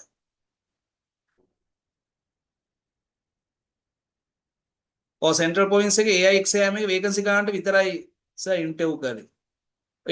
එහෙම කරන්නත් පුළුවන්. ඒ ගානට ඉන්ටර්ව් කරලා පස්සේ අයින් වෙලා යන ටිකට ආයෙ පස්සේ කෝල් කරන්නත් පුළුවන්. එහෙම කරනවා තැනුත් තියෙනවා. එහෙමත් කරනවා. එහෙමත් කරනවා. ඔය ගුරු සේවෙත් කරනවා. හරි. එහෙමත් කරන ළඟදී ගුරුපත්තියම වගේක් දුන්නේ අයින් වෙලා ගිය අයට AI සෙන්ට්‍රල් ගවර්න්මන්ට් ගැසට් වෙන කතාවක් කියනවා. එහෙම වුණොත් 30 කරයි ඕගොල්ලන්ට ඉල්ලීමක් 35 කරයි. මොකද TA එක 35 කළා දුන්නානේ. ඉල්ලීම් කරාට පස්සේ අර මම දැම්මේ මේ මැසේජ් එකක් ඒ විදිහට දැම්මන් පස්සේ ඔයගොල්ලෝ 35 කරගන්න පුළුවන්. මොකද මෙච්චර කල් ගැසට් උන්නේ නිසා 35 වෙනකන් දෙන්න කියලා ඔයගොල්ලෝ ඉල්ලීමක් කරගන්න පුළුවන්. නෑ ඒකට කරන්නේ නෑ. කොකොනට් එකට කරන්නේ නෑ මේ දැන් මේ මොකද දැන් ගොඩාක් ඒවල සූදා පේපර් මම බලන්න එපා. පොත්පත් බලන්න ඕනේ, අනුමානේව බලන්න ඕන. මේ අනුමාන ප්‍රශ්න පත්‍රයක් තියෙන අනුමාන දෙන්න try එකක් දෙන්න ඕන. ඒක අපි මම දැක්කෙත් නෑ කොකොනට් එකේ එක ටී එක ඒ නිසා දැන් ඉතින් මේ කට ළඟ තියෙන එකට සූදානම් වෙන්න අමාරුයි. අපි මේක කරමු. මේකට මහන්සි වෙන්න. අපි සඳ ඉඳලා පන්තියේ සාමාන්‍ය විදිහට පටන් ගන්නවා. මම මේක ඇතුලේ IQ පේපර් එකක් දෙකකුත් සාකච්ඡා කරලා දෙන්නම්. ඒක මම ඒක අමතර දෙයක් කරන්න. පැහැදිලිද? එක්සෑම් 23 තිබුණා නේ. ඔය 23 තිබුණේ මම කීප දෙනෙක්ව 23 තියෙන කතාවක් කියලා පොල්ලේ. හරි. පාවේ සමහර අයට ඔය පොල් එක එහෙම ප්‍රශ්න තියෙන ඒවා මේවන් මණ්ඩලනේ. ඒගොල්ලෝ පිස්සු කෙල්ලනවා. කලින් ආණ්ඩුවල ඕවා උනේ Tamanට ඕනියයි තමයි ගත්තේ. මණ්ඩල සංස්ථා අධිකාරිවල. හරිද? ඕගොල්ලොන්ට කිසිම කාගේවත් බලපෑමක් නැතුව යන්න පුළුවන් එකක් තමයි මේ දෙපාර්තමේන්තුව. ඒවා රාජ්‍ය සේවා කොමිෂන් හරහා යන්නේ. ඒකට ඒවට ඇඟිලි ගහන්න බෑ. හරි. ඔව් ඒක තමයි ඒක NIPM එකේ තිබුණ එක්සෑම් එකනේ. හරි. සමහර අයට ලියුම් ඇවිල්ලා තිබුණා එක්සෑම් එක නෑ කියලා ගිහිල්ලා තිබුණා පොල් එකේ. සමහර අයට තියෙනවා කියලා ගිහිල්ලා තිබුණා. ටිකක් ප්‍රශ්න ටිකක් වුණා ඒකනේ. හරි. ඒ නිසා මේකට හරියට මහන්සි වෙන්න. මේකේ වේකන්සි ගන්න ඔළුවේ තියාගන්න එපා. හරිද? ADO කරන්නේ නැහැ. මොකද ADO එක සබ්ජෙක්ට් පේපර් එකක් එන්නේ නැහනේ. ඒකේ තියෙන සිංහල හේකුයි IQ හේකුයි තියෙන. IQ පුළුවන්. ඒතකොට සූදානම් වෙන්න ඕන. හරිද? මගේ සාමාන්‍ය ගුරු විභාගේ මගේ IQ 90 ගණක් තිබුණා. හරිද IQ පුළුවන් මේ ඒවට වෙනම සූදානම් වෙන්න ඕන ඕගොල්ලෝ හොඳ සර් කෙනෙක්ගේ බලලා යන්න යනකොට මේ පැකේජ් එකකට යන්න ඔය තියරි ටික කවර් කරගන්න මම මේක ඇතුලේ මම ඕගොල්ලන්ට මේ සබ්ජෙක්ට් එක රිලේටඩ් වෙන විදිහට IQ ප්‍රශ්න ටිකක් අදලා සාකච්ඡා කරන්නම් නමුත් මම IQ මගේ මේන් ටාගට් එක මේ තාක්ෂණික පේපර් එක. හොඳ IQ නේ මම පේපර් එකක් දෙකක් අදලා ඔයගොල්ලෝ වෙනුවෙන් අමතර කාර්යයක් විදිහට මම ඒක කරලා දෙන්නම්. පැහැදිලිද? හරි? මොකද IQ නෙවෙයි කරන්නේ. හරි. එතකොට අපි බලමු මොනවද තියෙන තනතුරු ටික කියලා. හරි? IQ වලට ඉතින් කීප දෙනෙක්ම ඉන්නවා. ඉතින් IQ වලට ඔය මේ ඉන්නවා සර්ලා. මම මැසේජ් එකක් දාන්න. ඉතින් ඔයගොල්ලෝ පොඩ්ඩක් Facebook එකේ සර්ච් කරලා Tamanට වදින එක්කෙනෙක් ගාව යන්න. මම මේ ක්ලාස් එක ඇතුළත මේ සබ්ජෙක්ට් එකට රිලේටඩ් විදිහට කන්වර්ට් වෙලා තමයි දැන් එන්නේ IQ. එහෙම හදපු පේපර් දෙකක් විතර මම ඔයගොල්ලෝ සාකච්ඡා කරලා දෙන්න. ඔයගොල්ලෝ මූලික ගණිතය ටික හදාගන්න. පැහැදිලිද? ඊට පස්සේ සංඛ්‍යා රටා ටික බලා ගන්න, වයස ගැටලු බලා ගන්න. හරි ඊට පස්සේ ධාතු කැට ටික බලා ගන්න. ඊට පස්සේ රූප හැඩතල කැපිලා එන විදිය අන්නේ පැටර්න් එක බලා වෙනස් රූප බලා ගන්න. ඊට කුලක බලා ගන්න. ඒවා මුල් 10 සහ අනිත් ඒවා තමයි අර පද ආශ්‍රයෙන් එන එක. හරි සමාන පද දෙක තෝරන්න නැත්නම් සම්බන්ධතාවයක් තියෙන පද දෙක තෝරන්න. ඒක 1 10 ඊට පස්සේ 50 40. හරිද? 1 10 කරගෙන 11 වගේ හිර වුණාන් පස්සේ මැද හිරුණාන් පස්සේ කිලෝ ගන්නවා. මුලින්ම කරන්න මුල් ටික කරන ඊට පස්සේ යටින් ඉඳන් උට්ට කරන මාත් එහෙමයි කරන්න IQ papers වල ඊට පස්සේ මැද ටිකට යනවා. ඒක තර්කන රාමු තියෙන ඒවනම් සාමාන්‍ය පරිපාලන සේවා මට්ටමේ ඉන්න ඕගොල්ලන්ට අර මධ්‍යම ප්‍රමාණයේ තර්කන රාමු එන්න පුළුවන්. හරි? ඒ නිසා IQ වලට හොඳ සර් කෙනෙක් තෝරගෙන තියරි ටික ඉස්සෙල්ලාම ළඟ ඔගේ පාඩම් 19ක් තියෙනවා. මම ඉස්සරහට හිතාගෙන ඉන්නේ කරන්න නමුත් දැන් මේ වෙලාවේ සූදානම් වෙන්න බැරි නිසා මම ඉතින් තාක්ෂණික පේපර් එක තමයි මම බලාපොරොත්තු වෙනවා මේ ශ්‍රී ලංකා කෘෂිකර්ම සේවෙත් ගැසට් වෙනවා. ඒකේ වේකන්සි 400 ගාණක් ඔන්න උපාධි තියන අයට හොඳ chance එකක්. ඒකෙදි මම සබ්ජෙක්ට් පේපර් එක දැන් පේපර් හදාගෙන යන්නේ මොකද ඊට වඩා හොඳ ඇඩ්වාන්ස් යන්නේ ඒවා. ඒ පේපර්ස් මොකද ස්ටැට් එහෙම හොඳ සැරටම තියෙනවා. හරි. මේ පැත්ත පේපර් ටිකක් හදාගෙන මොකද ඒකත් මේ අගෝස්තු වගේ වෙනකොට ගැසට් වෙනවා කියන ඔන්න උපාධියට හොඳ chance එකක්. සහකාර කෘෂිකර්ම අධ්‍යක්ෂක සංවර්ධන, සහකාර කෘෂිකර්ම අධ්‍යක්ෂක පරීක්ෂණ, කෘෂිකර්ම විද්‍යාලවල කතිකාචාර්යවරයෙක් විදිහට යන්න පුළුවන්. ඔය තුනට යන්න පුළුවන්. හරි. ඒක BSc උපාධියට නම් දෙන එකක් නෑ. ඒක සයන්ස් පැත්තෙන්ම තමයි යන්න තියෙන්නේ. ඒක සංශෝධන වෙයිද දන්නේ නැහැ ඉස්සරහට. කලින් දුන්නේ නෑ ඕපන් එකේ. ඕපන් එකේ ඩිග්‍රියට දුන්න නමුත් ගිය පාර ඕපන් එකේ යටත් දුන්නා. හරිද? ඕපන් එකේ යටත් දුන්නා. හැබැයි මොන එක්ස්ට්‍රා ඩිග්‍රී වුණත් 4 years ස්පෙෂල් ඩිග්‍රියක් වෙන්න ඕනේ ඒක ඇප්ලයි කරන්න. හරිද? ගිය පාර ඕපන් එකේ ඇග්‍රිකල්චර් ඉංජිනේරින් කියන ඩිග්‍රියට දුන්නා. ඊට පස්සේ ඕක දෙන්නේ නැතුව හිටිය ඕවෙල්ලාසේ අපනයන කෘෂිකර්මයකට දැන් ඒකටත් දෙනවා. ඉස්සරහට ඕම යනකොට B.Tech වලටත් දෙයි. හැබැයි B.Tech වලට දෙනකොට කරපු විෂයයන් තුන බලන්න. ඔක්කො අග්‍රි අනිවාර්යෙන් කරලා තියෙන්න ඕනේ කියයි. ICT නැතු. ඔය දැන් ඉන්නවනේ BSc එක තුන්වෙනි විෂය භූගෝල විද්‍යාව. ඒකවල අර සයන්ස් බේස් එක නැති වෙලා යනවා. එහෙම වෙන්න පුළුවන් කාලයක් යනවා. දැනට නම් නෑ එහෙම. නමුත් ඕපන් එකේ ඩිග්‍රී එකට දුන්නා. ඌවෙල්ලස්සේ අර එක්ස්පෝර්ට් ඇග්‍රිකල්චර් කියන ඩිග්‍රියට දුන්නා සහ කලින් දුන්නේ නෑ ඔය පිට රටවල් වල කරලා ආපු ඇග්‍රිකල්චර් ඩිග්‍රියට ගිය පාර මේ ගණාවෙන්ද කොහෙද කරලා ආපු එක්කෙනෙක්ට මේ අප්‍රූව් එක දීලා තිබුණා. ඔය ප්ලාන්ටේෂන් ඩිග්‍රී එක අවුරුදු 3යිනේ. ඒකත් එක්ක MSc එක කරොත් මම හිතන්නේ ඇප්ලයි කරන්න පුළුවන් නැත්තම් බෑ. එහෙම කතන්දරයක් තියෙනවා. හරි. හරි. අපි එන යමු නේද? හරි. හරි. අපනයන කෘෂිකර්ම දෙපාර්තමේන්තුවේ ශ්‍රී ලංකා තාක්ෂණික තුන්වෙනි ශ්‍රේණියේ තනතුරු සඳහා බඳවාගෙන තරඟම 20යි 20යි ගොවිපල් කළමනාකරන ව්‍යාප්ත නිලධාරී තාක්ෂණ නිලධාරී. ඔය අතරින් ඔය ව්‍යාප්ත නිලධාරී තනතුර පොඩක් නිදහසේ කරගෙන යන්න පුළුවන් එකක්. ගොවිපල් කළමනාකරු කියලා කියන්නේ ගොවිපලකට සීමා වෙලා එයත් තුල කටයුතු කරන්න ඕන. තාක්ෂණ නිලධාරී කියලා කියන්නේ සාමාන්‍ය රිසර්ච් ස්ටේෂන් වල අපි ගත්තොත් එහෙම මාතලේක මිද්දෙනී එකක් තියෙනවා. දැන් පළොල් පිටියේ තිබුණානේ දැන් ඒක කුරු සංගත දෙපාර්තමේන්තුවට ගත්ත දැන් ඒගොල්ලන්ට නෑ ඒක.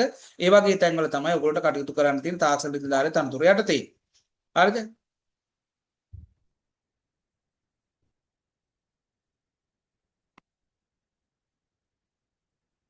හරි. ඒ නිසා මේ හම්බෙන අවස්ථාවෙන් කොහොම හරි රින්ගන්න උත්සාහයක් ගන්න. පැහැදිලි මම මේ සිද්ධාන්ත පේපර් එක අනුමාන ප්‍රශ්න පත්‍ර මේ විෂය සම්බන්ධයෙන් එන පේපර් එක මම IQ පේපර් දෙකක් විතර හරි ගස්සලා කරන්නම් ඒක මම ඔයගොල්ලෝ නිකන් උදව්වක් විදිහට කරන්න. පැහැදිලිද? නැතුව මං IQ වලට එක්ස්පර්ට් නමුත් අර IQ පස්සේ යන එක්කෙනෙක් නෙවෙයි නැත්නම් එහෙම නිකන් පීනන්න එපා IQ වල. මම තියෙන සබ්ජෙක්ට් එකේ තමයි පීන ඉන්නේ. පැහැදිලිද? හරි. ඒක හැම වෙලේම අප්ඩේට් එකේ ඉන්න ඕන. මම මේ විෂය සම්බන්ධයෙන් මේ පොඩි කම්බිනේෂන් එකක් හදමු. මොකද දැන් එහෙම ට්‍රෙන්ඩ් එකක් තියෙනවා. දැන් මේ ගුරු විභාගෙ තිබුණු IQ පේපර් එකේ මේ කාලසටහන් සම්බන්ධ කරලා, වාර සටහන් සම්බන්ධ කරලා, දින සටහන් සම්බන්ධ කරලා තමයි අහලා තියෙන්නේ. මේකෙත් එහෙම අහන්න පුළුවන්. දෙමෝම් බීජ සම්බන්ධයෙන් නැත්නම් පාත්‍ය සම්බන්ධ කරලා එහෙම අහන්න පුළුවන්.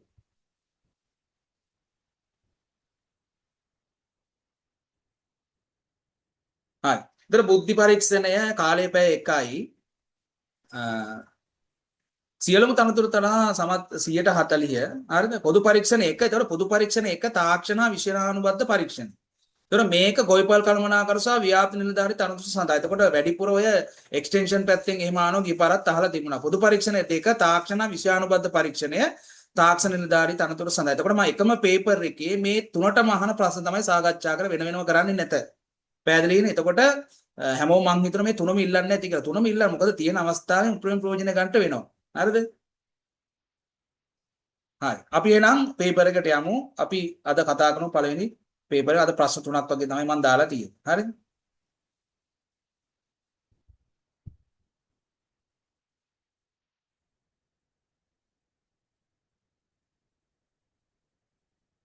හරි. දැන් මේ පළවෙනි ප්‍රශ්නම ආවනේ. LD TA එකේ ආවා. TA exam එකේ ආවනේ. හරි. බලමු. කෘෂිකර්මාන්ත යන ආහාර සඳහා හෝ වෙනත් අවශ්‍යතාවයක් සඳහා භෝගවගා කිරීම හෝ සත්ත්වපානය දීමේ කලාවක් හා විද්‍යාව. Art and Science. දැන් අර ඔය TXM වගේ නෙවෙයි මේ තියෙන පේපර් එකක් මාගාව තියෙනවා මේ 2015 එකක්. දැන් මේ තියෙන පේපර් එක. දැන් මේ පේපර් එකේ දැන් මේ වගේ හිස්තැන් තියලා ඉන්නේ නැහැ පුතේ. ඒත් දන්නේ නැහැ. හරිද? දැන් පොඩ්ඩක් වෙනස් කරොත් එහෙම පේපර් පැටර්න් එක නැත්තම් දෙන්නේ ඔයගොල්ලන්ට මේ වගේ එක්ෂන් සීට්ස් දෙන්නේ නැත්තම් පොත දෙන්නේ. අර ඒ ලෙවල් දීපු පොත. ඒ පොත දෙන්නේ පොතේ ප්‍රශ්න අංක දාලා ලියන්න තියෙන පිළිතුර. අර මෙහෙම ස්පේසස් තියලා දෙන්නේ නැහැ. අපිට රචනා මාදලී විදිය වගේ ඒ කියන්නේ වාස්තවික තමයි කෙටි රචනා මාදලී ප්‍රශ්න තමයි එන්නේ. MCQ වෙන්නේ නැත. පැහැදිලිනේ? TA එකේ වගේ MCQ වෙන්නේ නැත. මේ වගේ දැන් මගේ පේපර් එකේ මේ හිස්තැන් තියලා තිබුණාට විභාග දෙපාර්තමේන්තුවේ වෙන පේපර් එකේ හිස්තැන් තියලා නැති වෙන්න පුළුවන්. එතකොට ඔයගොල්ලෝ අර දෙන එක්සෑම් බුක් එකේ තමයි ලියන්න තියෙන්නේ. ප්‍රශ්න අංක දාන්න. හරි. 20යි 25 වර්ෂයේ ශ්‍රී ලංකාවේ දලදේශීය නිෂ්පාදන කෘෂිකර්ම ශේෂ්ත්‍රයේ දායකත්වයේ කොපමණද? මේක දෝලණය වෙන්නේ 108.4ත් අතර. හරි මම දැන් අලුත් මහ බැංකුව වාර්තාවේ తాවකාලික ප්‍රතිශතය විදිහට දීලා තියෙන 8.4. නමුත් TA exam එකේ ඒ තෝරගන්න වරණ හතරෙන් තිබුණේ මම හිතන්නේ 8.3. එතකොට ඕගොල්ලොන්ට වරණ හතර දිහා බලලා වරම් මේ ඔයගොල්ලන්ට MCQ වෙන්නේ නැහැ. ඒ නිසා ඔයගොල්ලන්ට ලියන්න පුළුවන් 8.3 ලිව්වත් දකුණු හම්බ වෙන 8.4 ලිව්වත් දකුණක් ගන්න පුළුවන් 8.2 ගත්තා 8 ලිව්වත් ගන්න පුළුවන්. එතකොට తాවකාලික මේ ප්‍රතිශතය තමයි 8.4 ලියා ගන්න. 2025 වර්ෂයේ දලදේශීය නිෂ්පාදනයේ කෘෂිකර්ම ශේෂ්ත්‍රයේ දායකත්වයේ කොපමණ 8.4. තව එකක් පුළුවන් තරම් ක්ලාස් එක තියෙන දවසම සම්බන්ධ වෙන්න. ඊට පස්සේ මේ පේපර් ටික හොඳට ප්‍රැක්ටිස් කරන්න. නැවත print out එකක් කරන් ටයිමින් තියලා කරන්න. හා 8.4. හරි. ඊට පස්සේ ශ්‍රී ලංකාවේ දලදේශීය නිෂ්පාදනය සඳහා දායකත්වයේ අපිට ප්‍රධාන ශේෂ්ත්‍ර 4. දැන් ඔයගොල්ලෝ කලින් ඉගෙනගෙන ඇත්තේ ශේෂ්ත්‍ර 3යිනේ. දැන් ඒ ලෙවල් වලටත් අපි 2017 පරණ සිලබස් එකේ ඉගෙනුවේ 3යි. දැන් අලුත් වෙලා තියෙනවා. මොකක්ද අලුත් වෙලා තියෙන්නේ? තව එකක් තියෙනවා දැන්.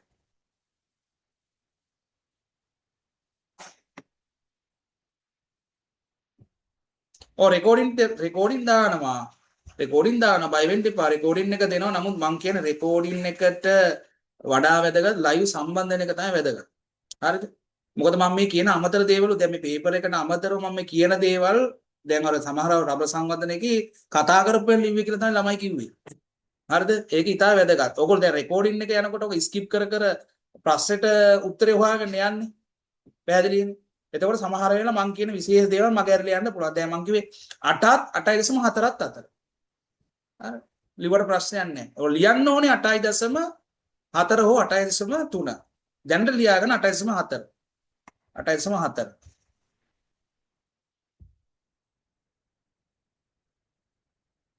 වන වගාව නෙවෙයි. ඒ කෘෂිකර්මාන්තයේ ප්‍රධාන ශේෂ්ත්‍ර 4නේ.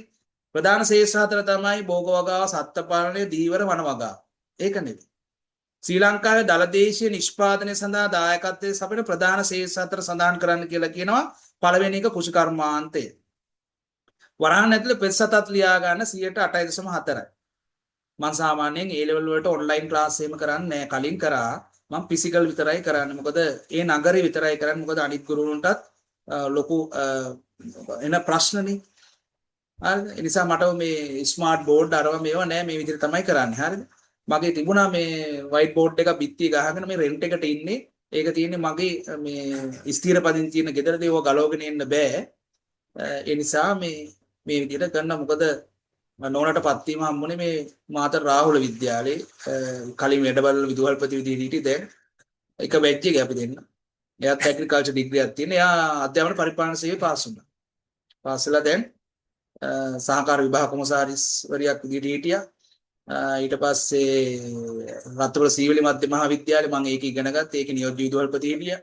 ඊට පස්සේ මාතර රාහුලේ නියෝජ්‍ය විදුහල්පති විදිහට ඊට පස්සේ වැඩබල විදුහල්පතිට අවුරුදු 8ක් අවුරුදු 8ක් නෙමෙයි මාස 8ක් වගේ හිටියා. තව අවුරුදු 2කින් විතර මාතර සුජාත නැත්තම් හොඳ ඉස්කෝලේක මැඩම් කෙනෙක් වෙන්න පුළුවන්. හරිද? නිසා මේ අවස්ථාවෙන් ප්‍රයෝජන ගන්න ඕන. අපිට ඒව බැලුනේ අපිට වයස වැඩි. මොකද මම තුන්වෙනි පාර තමයි කැම්පස් එකේ. ඒක ප්‍රශ්නක් තියෙනවා. මොකද තුන්වෙනි පාර ගියන් පස්සේ සමහර වෙලාවට අපිට ඔය සමහර පරිපාලන විභාග ලියන්න බෑ. මොකද අපේ මගේ දෙවෙනි පාර රිසල්ට්ස් තිබුණේ B1 C2 අහුන්නේ නැහැ.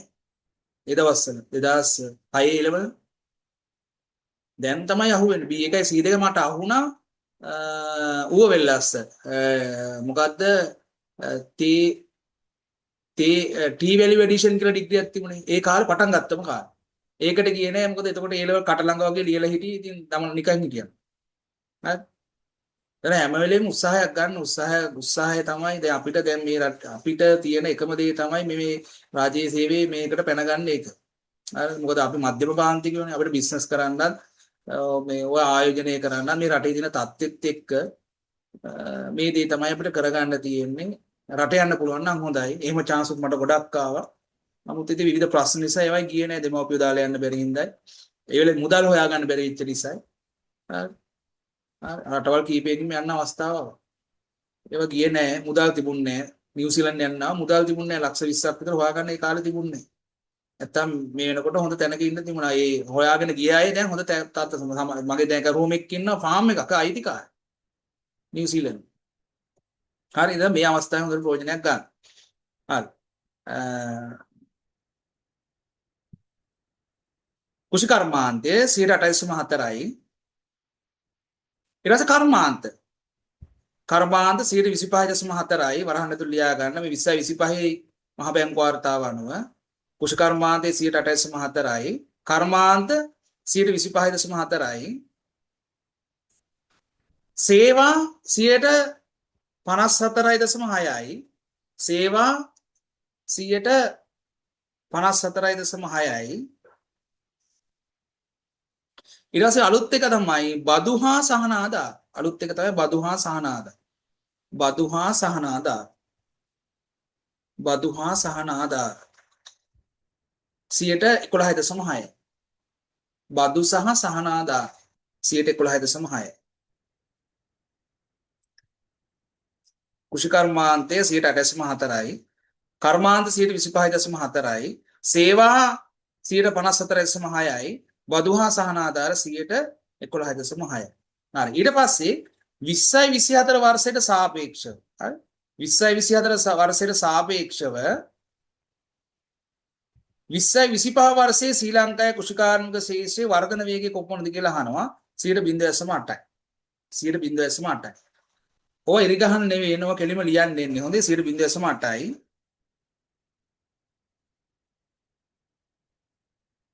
ඊට පස්සේ 20යි 25 වර්ෂයේ කුෂිකාර්මික ශේෂ්ත්‍රයේ වර්ධන වේගය කොපමණද 1.4යි. 20යි 25 1.4යි. 24ට සාපේක්ෂව 25 වර්ධන වේගය 0.8යි.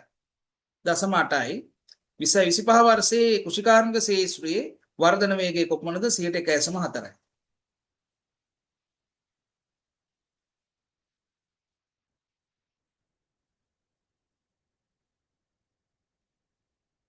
එක්සෑම එක අගෝස්තු 30යි. අගෝස්තු මැයිනි ගැසට් ටුඩේ ජූලි අගෝස්තු සැප්තැම්බර් බොහෝ දුරට අගෝස්තු අන්තිම නැත්තම් සැප්තැම්බර් මැද සතිය තියෙනවා. මම ඒක හරියටම කියන්න තමයි මාසයකමාරක් දෙන්න මට බලාගත්ත හැකි. හරි.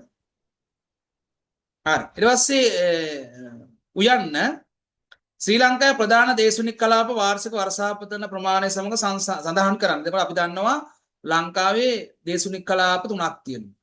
ඒ තුන මදි නිසා පුරෝකතනයන් වලට කුෂිකර්මාන්තේ උච්චත්ත කලාප සිටියම දේශනික කලාප සිටියම අතිපිහිත කරලා කුෂි දේශනික කලාප 7ක් නිර්මාණය කරනවා. ඊට පස්සේ ඒකත් මදි නිසා තමයි කුෂි පාරිසරික කලාප 46කට ගියා. අපි ඉගෙන ගන්න කාලේ 24යි තිබුණා. දැන් අලුත් ඔය සීමා නිර්ණය කිරීමේ ක්‍රමවේද සහ පස පිළිබඳ විශ්ලේෂණය කිරීමේ ක්‍රමාවලිය නිසා දැන් ඒක 46ක් දක්වා වර්ධනය වෙලා තියෙනවා. දැන් මේ අපෙන් අහන්නේ ශ්‍රී ලංකාවේ ප්‍රධාන දේශනික කලාප වාර්ෂික වර්ෂාපතනය සමග සඳහන් කරන්න කියලා කියන්නේ.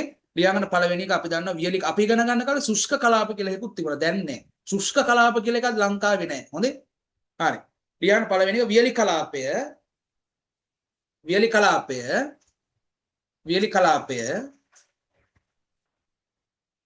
එක කාල පොඩි දෙයක්වත් අතාරින්න එපා.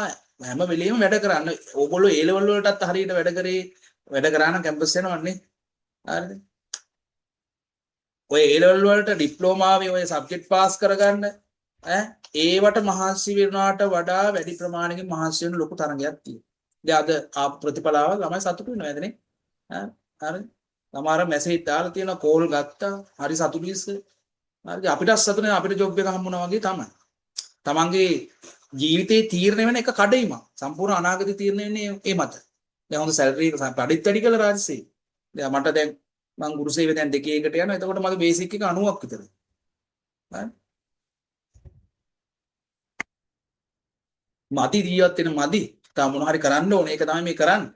ඔයගොල්ලොත් ඉතින් ඕකට ගියාට පස්සේ තව සයිඩ් බිස්නස් කීපයක් හදා නැත්තම් බෑ පුතා ජීවත් වෙන්න හොඳේ. ඕකට ගියාට පස්සේ ස්ථාවරත්වයක් එනවා. ඊට පස්සේ හැමදේම තියෙන සල්ලි මත. පැහැදිලිද? හැම දෙයකටම මිලක් තියෙනවා. කිසිම දෙයක් නිකන් දෙන්න යන්න එපා. පැහැදිලිද? කිසිම දෙයක් නිකන් දෙන්න යන්න බෑ. ඒ වගේ තමයි ඔයගොල්ලෝ ඇග්‍රිකල්චර් සෙක්ටර් එකේ ඉගෙනගෙන තියෙනවා ගොඩාක් දේවල් කරන්න පුළුවන්. හරි? මගේ ගෝලයෙක් ඉන්නවා ඇන්තූරියම් හදලා දැන් ලොකු තැනක ඉන්නවා. ඊට පස්සේ මගේ ගෝලයෙක් ඉන්නවා වයිම කැම්පස් එකේ වයිමනේ ජපුරේ PhD කරලා එයා විසුරු මාසෙ ගප්පි හදනවා. ගප්පි හදලා මාසෙට ලක්ෂ 5ක් විතර හොයනවා. හරි? අම්මයි තාත්තයි දෙන්නම මේ අසරණ තාත්තගේ හිටියේ මම තමයි යොමු කරේ ඔය බෝල්ගොඩද කොහෙද තියෙන මේකට. හරි. ලොකු තැනක ඉන්නවා ඉතින්. හරි. තව මගේ දරුවෙක් ඉන්නවා මේ මොනවද මේ දූරියන් වලින් අයිස්ක්‍රීම් ටොපි හදනවා. හරි. රත්තරපුරේ. ඒ ඩිප්ලෝමා කරලා යා ගියා මොකද්ද මේ වොකේෂනල් යුනිවර්සිටි එකේ ෆුඩ් ඇන්ඩ් ටෙක්නොලොජි එකේ. දැන් හොඳ තැන යා රටත් යනවා මේ හදපු වරක වලින් ටොපි හදනවා. දැන් මාත් හිතාගෙන ඉන්න පොඩියට දැන් මේ ඔය ටිෂු කල්චර් පැත්තෙන් දැන් කරගෙන යන තමන්ගේ හීන කාටවත් කියන්නත් එපා. තව මම ඔය ස්කෝල් ලැබොරටරි පැත්තේ පොඩ්ඩක් ටච් කරගෙන යනවා. ලැබ් ඉක්විප්මන්ට් චයිනා වලින් පොඩ්ඩක් ගෙනලා එහෙම කරගෙන යන පොඩි සයිඩ් බිස්නස් එකකුත් තියෙනවා. ඒක කරගෙන මේක කරගන්න. හරිද? මේක කරගත්තම පොඩ ස්ථා ලෝන් එකක් එහෙම ගහන්න පුළුවන්. අපිට දෙනවා ලෝන් රජසේවි ගහන්න පුළුවන්. ඒ නිසා මේක කොහොම හරි කරගන්න. හරි ඒක තව මොකක් හරි කරමු. මොකද අපි අවුරුදු 60ක් වගේ ජීවත් වෙන්න අපිට සල්ලි තියෙන්න ඕන. හරි. පැහැදිලිද? සල්ලි නැත්තම් අමාරු. මේ අමාරු නිසා තමයි එක සයිඩ් බිස්නස් කර මේ දැනුම විකුණලා හරි කීයක් හරි හොයාගන්නේ මේ ඉස්සරහා ජීවිතේ ගෙන යන්න. නිසා ඔයගොල්ලොත් උපරිම try එකක් දෙන්න දීලා මේ එක්සෑම් එක ගොඩ දාගෙන ගියාට පස්සේ මේක විතරක් මත්තේ නැහෙන්න එපා. හරි? ආදායම් මාර්ග කීපයක් හදාගන්න. හරි? එහෙම වුණොත් අපිට සතුටින් ජීවත් වෙන්න පුළුවන්. ලෙඩක් දුකක් වුණොත් මොකද මට මම කලින් ළමයි දන්න මට ආව හෘදේ පොඩි ප්‍රශ්නයක් ආවා. ඒ කියන්නේ heart attack කියලා කියන්නේ. ඉතින් ඒ වෙලේ සල්ලි තිබිච්ච නිසා කොට දාගත්තා. නැත්තම් ලිස්ට් වලින් දිනන දැන් මැරිලා මෙලා. පැහැදිලි? ඒ නිසා ඒ ගැන සැලකිලිමත් වෙන්න. හරි.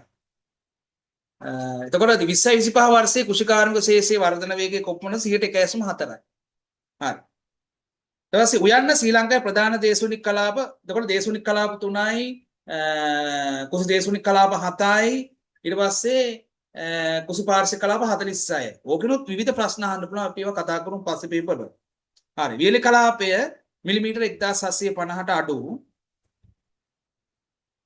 අතරමැදි කලාපය මිලිමීටර 1750 2500ත් අතර. අතරමැදි කලාපය මිලිමීටර 1750 2500ත් අතර.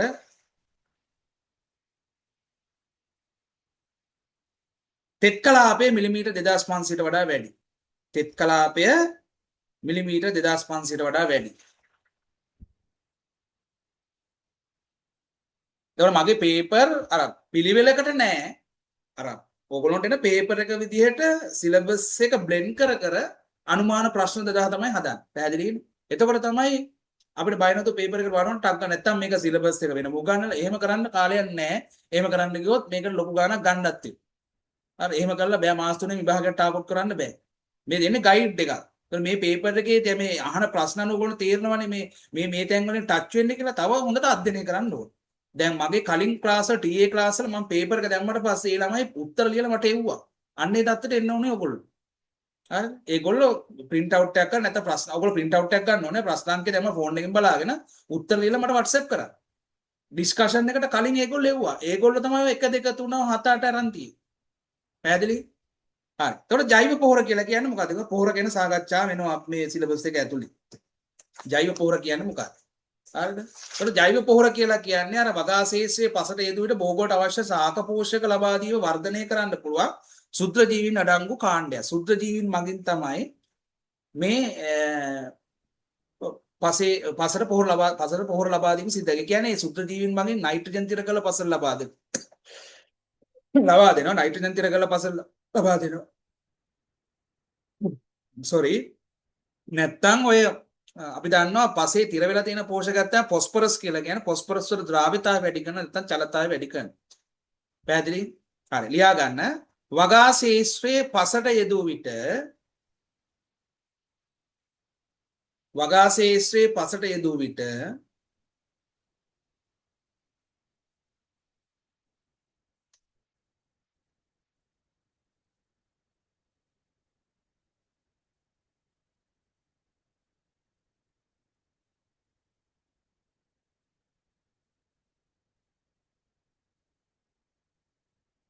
භෝගයට අවශ්‍ය සාක පෝෂක ලබා දීම වර්ධනය කළ හැකි. වගා ශේෂ්ත්‍රයේ පසට යෙදූ විට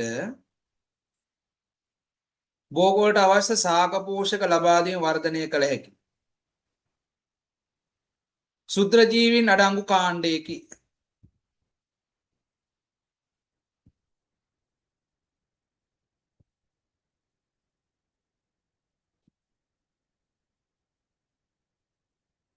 වගා ශේෂ්ත්‍රයේ පසට යෙදූ විට භෝගයට අවශ්‍ය සාක පෝෂක ලබා දීම වර්ධනය කළ හැකි සුත්‍ර ජීවීන් අඩංගු කාණ්ඩයකි.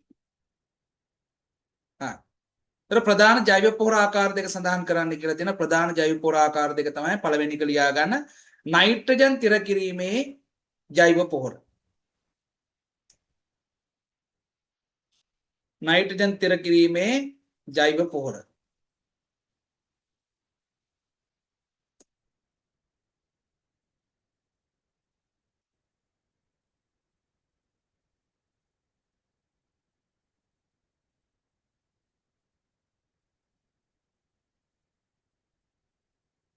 ඊට පොස්පේට් ජෛව පොහොර. පොස්පේට් ජෛව පොහොර කියලා කියන්නේ සමහර පසේ තිර වෙන පෝෂක ගැන පොස්පරස් කියලා කියනවා. පොස්පරස් සාකවල ලබාගත හැකි ආකාරයට ද්‍රාවිතාව නැත්නම් දිය කර පාංශු ද්‍රාවණය තුල. ඒ වගේම තමයි සාකවල ලබාගත හැකි ආකාර රබස්කියුලර් මයිකොරයිසියම්.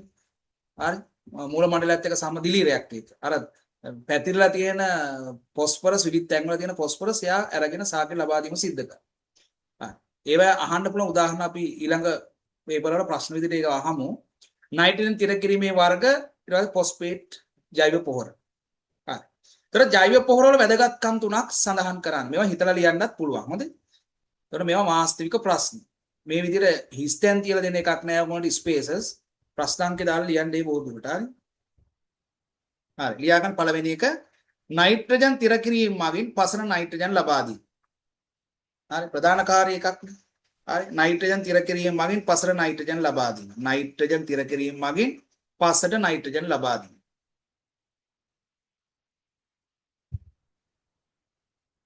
හරි භෝග අස්සනු 145කින් ඉහළ නැංවීම.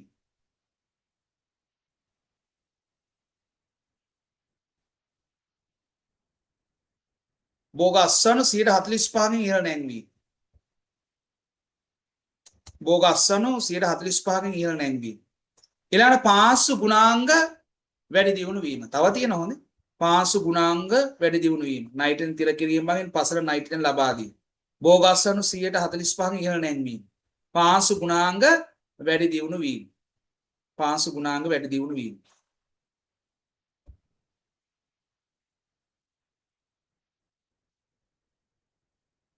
ඊට පස්සේ රසායනික පොර සඳහා යන වියදම අවම කරගන්න පුළුවන්. ලැබෙන අස්වැන්නේ ප්‍රමාණාත්මක භාවය සහ ගුණාත්මක භාවය වැඩි කරගන්න පුළුවන්. මම මේ ප්‍රධාන තුනක් තමයි කිව්වේ. හරි.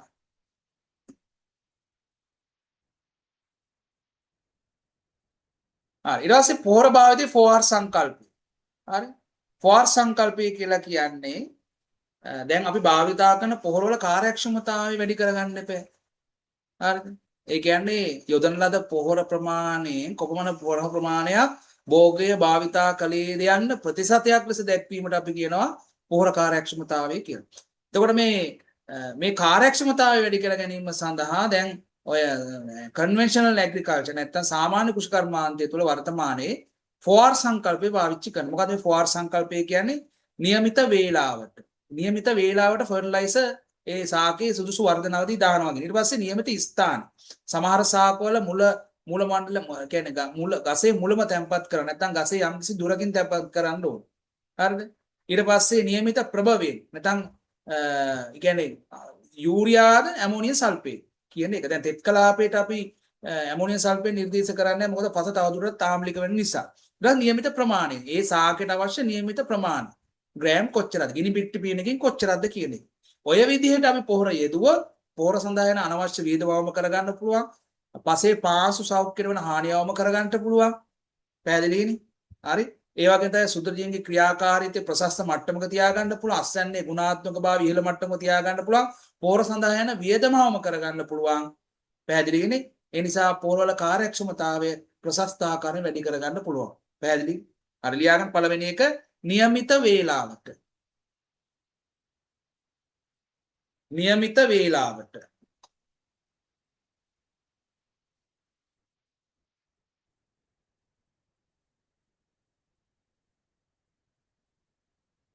ඊට දෙවෙනි එක નિયમિત ස්ථානය. ඒ කියන්නේ નિયમિત වේලාවට කියලා කියන්නේ right time.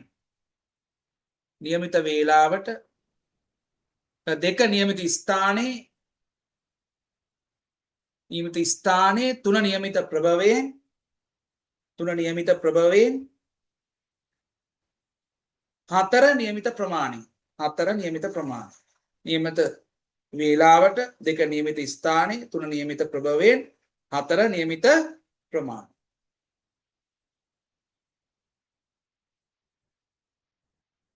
හරි නේද? හරි. දැන් ප්‍රභා සංශ්ලේෂණයේ තුලිත සමීකරණ ලියා දක්වන. එතකොට අපි දන්නවා 6යි කාබන් ඩයොක්සයිඩ් ජලාණු 6ක් එක්ක ප්‍රතික්‍රියා කළ ග්ලූකෝස් අණුවක් සහ ප්‍රභාසසනයෙන් ඔක්සිජන් අණු 6ක් එළියට දානවා කියන එක. හරි. අපි ලියා ගමු 6යි කාබන් ඩයොක්සයිඩ්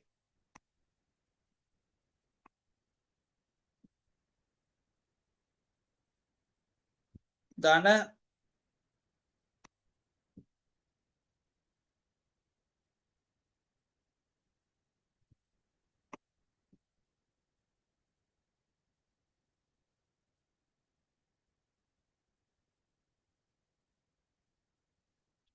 ඇතුලින් ගිහලා වෙන එක්සෑම් කරන්න පුළුවන්.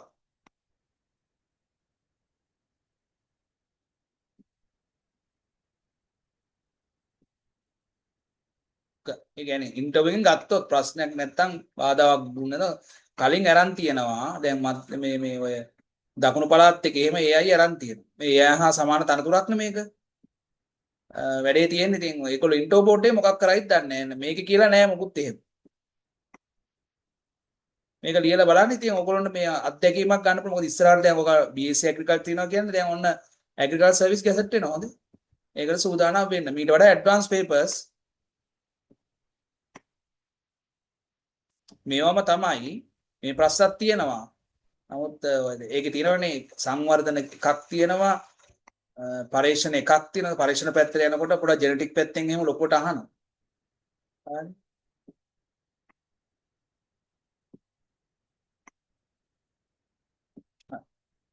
මෙතන ලියා ගන්න මට ටයිප් කරන්න බෑ. අන්න එකයි වැඩේ තියෙන්නේ. හරි මෙතන මේ මෙතන ලියා ගන්න මේ ඊතලේ උඩ ලියා ගන්න ආලෝක ශක්තිය. අනිවාර්යෙන් ඒ දෙක ලියවෙන්න ඕන. යටින් ඊතලේ යටින් ලියා ගන්න හරිතප්‍රද කියලා. හරි. ඊතලේ උඩින් ලියන්න ආලෝක ශක්තිය. ඊතලේ යටින් ලියන්න හරිතප්‍රද. ඊතලේ උඩින් ලියන්න ආලෝක ශක්තිය. ඊතලේ යටින් ලියන්න හරිතප්‍රද. ඇග්‍රිකල්චර් සර්විස් එකට දැන් මම පේපර් සෙට් එක හදාගෙන යන මේ අවුරුද්දේ මේ ඇතුළත මේ මොකද ඒකට ටිකක් හොඳට හොයලා බලලා පේපර්ස් හදන්න ඕනේ මොකද ඒක ටිකක් ඇඩ්වාන්ස් යන නිසා ඒකට මහන්සි ඒක ගොඩ දාගත් ගොඩ SL1 නේ ඒක වයිට් කොලර් ජොබ් එකක් හොඳ ස්කෝලර්ෂිප් එහෙම ගන්න පුළුවන් අපේ මගේ ගිය කට්ටිය අපේ ජූනියර් බැච්ලර්ට තමයි chance එක හම්බුනේ අපිට හම්බුන්නේ නැහැ රටේ ඉන්න PhD දෙක තුනක් කරන්න පුළුවන් ගියා ස්කෝලර්ෂිප් ඕන තරම් ලංකාවේ වැඩිපුරම ස්කෝලර්ෂිප් හම්බෙන්නේ ඇග්‍රිකල්චර් වලට හරි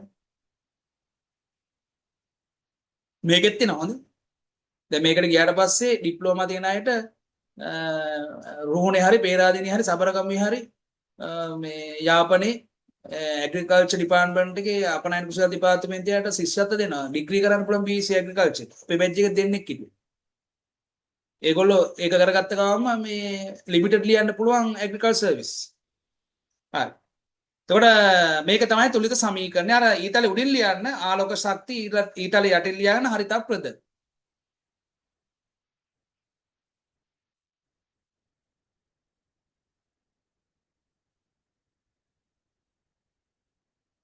හොඳම දේ තමයි තමන්ට ඉස්සරහ එක්සෑම් එකක් ගැසට් වෙනවා නම් තමන්ට වයස තියෙනවා නම් අවුරුදු 30ට 35ට අඩු නම් ඔය ගැසට් වෙන IQ papers එක්සෑම් පොඩි ගාණක් නම් ගෙවලා දාලා මේ ඒවා ලියන්න.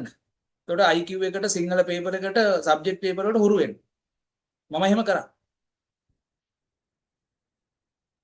හරි. ඊට පස්සේ වගාසේ ශ්‍රේෂ්ඨ තුළ ප්‍රභා සංශ්ලේෂණ කාර්යක්ෂම කර ගැනීම සඳහා ඒ කියන්නේ සුද්ධ සුවීකරණ වේගය. හරි. ඒ කියන්නේ අපි ගත්තොත් එහෙම සාකේ වියලි බර වැඩි වී සඳහා ප්‍රධාන වශයෙන් ප්‍රභා සංශ්ලේෂණ කාර්යක්ෂමතාවය වැඩි කරගන්න ඕන. ඒ කියන්නේ සුද්ධ සුවීකරණ වේගය වැඩි කරගන්න නම් නැත්නම් ප්‍රභා සංශ්ලේෂණ වැඩි කරගන්න නැත්නම් කාබනික ආහාර නිෂ්පාදනය වැඩි කරගන්න අපිට ප්‍රභා සංශ්ලේෂණය තමයි වැඩි කරගන්න වෙන්නේ. ඒ සඳහා භාවිතා කළ හැකි යොදාගත හැකි උපක්‍රම තුනක් සඳහන් කරන්න කියලා තමයි කියන්නේ ලියාගමු. සාක අතර નિયમિત පරතරය තබා ගැනීම. එතකොට හොඳින් ආලෝකය ලැබෙනවා. සාක අතර નિયમિત පරතරය තබා ගැනීම.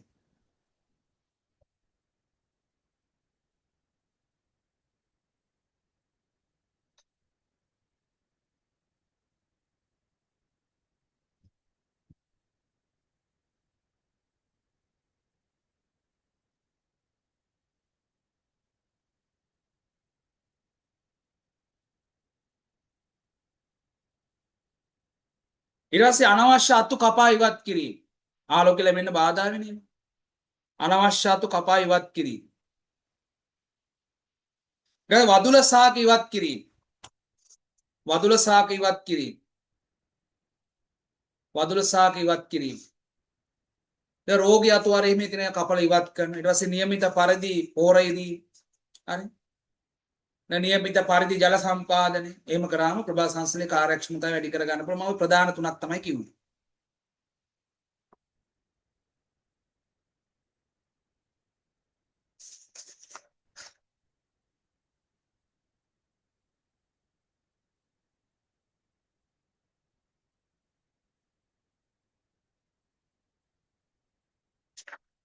ඊට පස්සේ අපනයන කුෂිකාර දෙපාර්තමේන්තුව අයත් වන අමාත්‍යාංශයේ දැක්ම අහන්න පුළුවන් ප්‍රධාන කාර්යයන් අහන්න පුළුවන් පේපරෙන් හරි අපනයන කුෂිකාර දෙපාර්තමේන්තුව අයත් වන අමාත්‍යාංශය තමයි කුෂිකාර දෙපාර්තමේන්තුව අයත් වෙන්නේ මේකටම තමයි සත්ත්ව සංවර්ධන හා සෞඛ්‍ය දෙපාර්තමේන්තුව අයත් වෙන්නේ මේකට හරි ලියා ගන්න කුෂිකර්ම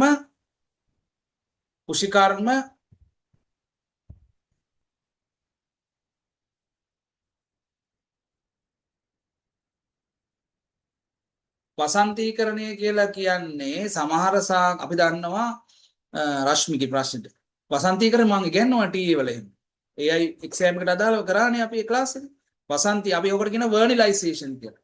ඒ කියන්නේ සමහර අපි දන්නවා සමහර ශාක පුෂ්පීකරණය සඳහා යම්කිසි අවදි ආලෝක කාල සීමාවකට ලක් වෙන්න ඕනේ. අපි ඒකට කියනවා ප්‍රකාශ වර්ධිතාව කියලා. ෆොටෝ පීරියඩිසම් කියලා කියනවා. ඊට අමතරව සමහර ශාක වල ආලෝකයෙන් නිරාවරණය වුණාට මදි ඊට වඩා අඩු උෂ්ණත්වයකට ලක් වෙන්න ඕනේ. අන්නේ අඩු උෂ්ණත්වයට ලක් වුණොත් තමයි ඒ කියන්නේ රෝපණ ද්‍රව බීජ හෝ පැල යම්කිසි කාල සීමාවක් තුළ අඩු උෂ්ණත්වයකට ලක් වෙලා තියෙන්න ඕනේ. ඒ මොනොත් තමයි පුෂ්පීකරණය වෙන්නේ. අපි ඒකට කියනවා වසන්තීකරණය කියලා. සාමාන්‍යයෙන් කැරට් බීට් වගේ ඒවා මල් පිපෙන්න නම් සෙන්ටිග්‍රේඩ් අංශක 15ට වඩා අඩු උෂ්ණත්වයක ලක් වෙලා තියෙන්න ඕන රෝපණ ද්‍රව. අපි ඕකට කියනවා වසන්තීකරණය කියලා නැත්නම් වර්නිලයිසේෂන් කියලා කියනවා. පැහැදිලිද? වර්නිලයිසේෂන් කියලා කියන්නේ ඉංග්‍රීසි වලින් හරි.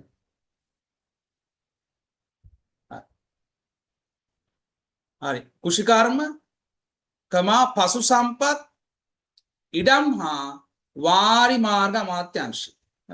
කුෂිකාර්ම පසු සම්පත් ඉඩම් හා වාරි මාර්ග අමාත්‍යාංශය. හරි. ඊට අපනයන කුෂිකාර්ම දෙපාර්තමේන්තුවේ ප්‍රධාන කාර්යයන් පහක් සඳහන් කරන්න. අපනයන කුෂිකාර්ම දෙපාර්තමේන්තුවේ ප්‍රධාන කාර්යයන් පහක් සඳහන් කරන්න. ගොඩක් තියෙන වෙබ්සයිට් එක වල උනන් තියෙනවා. ඇති වෙන්න තියෙනවා. ලියා ගන්න. ප්‍රධානම එක තමයි ලියා ගන්න අපනයන කුෂිභෝග වගා කිරීම සහ අපනයන කුෂිභෝග වගා කිරීම සහ සැකසීම සංවිධානය කිරීම අපනයන කුෂිභෝග වගා කිරීම සහ සැකසීම සංවිධානය කිරීම අපනයන කුෂිභෝග වගා කිරීම සහ සැකසීම සංවිධානය කිරීම සහ ප්‍රවර්ධනය කිරීම අපනයන කුෂිභෝග වගා කිරීම සහ සැකසීම සංවිධානය කිරීම සහ ප්‍රවර්ධනය කිරීම භෝග වැඩි දියුණු කිරීම භෝග වැඩි දියුණු කිරීම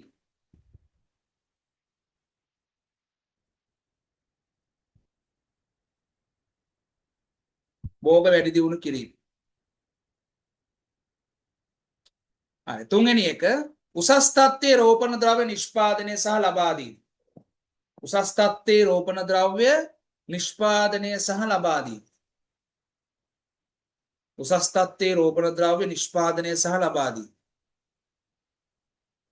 උසස් තත්ත්වයේ රෝපණ ද්‍රව්‍ය නිෂ්පාදනය සහ ලබා දීම ඊට හතර කාබනික කුෂිකර්මාන්තයේ ප්‍රවර්ධනය කාබනික කුෂිකර්මාන්තයේ ප්‍රවර්ධනය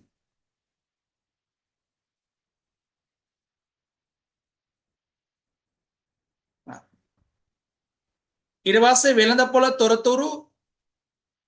වෙළඳපොළ තොරතුරු කමා ප්‍රමිතීන් සහ මිල ගණන් පිළිබඳ තොරතුරු ලබා දී.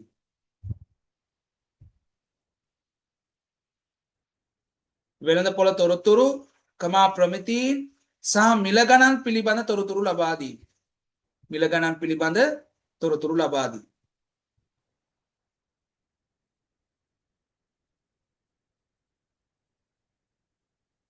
වෙළඳපොළ තොරතුරු ප්‍රමිතීන් සහ මිල ගණන් පිළිබඳ තොරතුරු ලබා දී.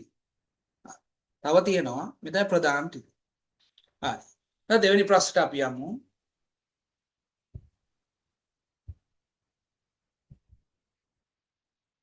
හරි. දැන් අපනයන කුෂිකාර්ම දෙපාර්තමේන්තුවේ කුරුඳු වැර අනිත් ඔක්කොම තියෙනවා. කුරුඳු මොකද ඔකත් අහයි විභාග මේ පාර අනිවාර්යෙන් පේපර් එකේ අහනවා. කුරුඳු භෝගේ දැන් අයත් වෙන දෙපාර්තමේන්තුව මොකක්ද කියලා හයි. මොකද්ද? කුරුඳු සංවර්ධන දෙපාර්තමේන්තුව. ඒක පවත්වපු වර්ෂය අහන්න පුළුවන්. මොකද මේක අපනයන කුෂිකාර්ම දෙපාර්තමේන්තුව ගලවලා වෙනම භෝගයක් විදිහට භෝගයකට තියෙන දෙපාර්තමේන්තුව. රබර් සංවර්ධනවා. හරිද? ඒකට හේතුත් අහන්න පුළුවන්. මොකද අපි දන්නා සත්‍ය කුරුඳු වැවෙන් ලංකාවේ විතරයි සිනමම් වෙර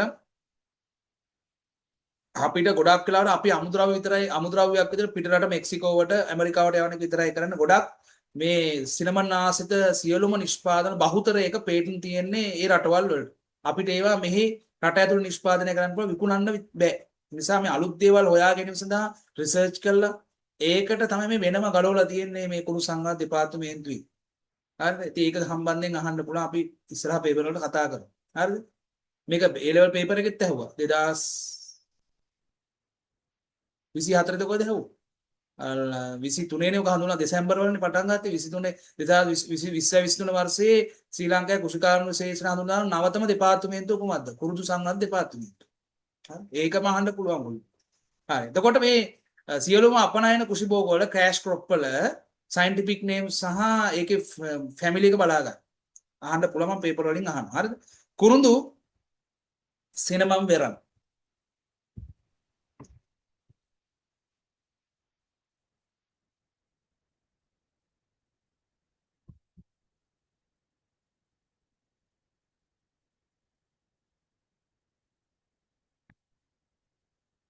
කුරුඳු සිනමම් වෙරම්.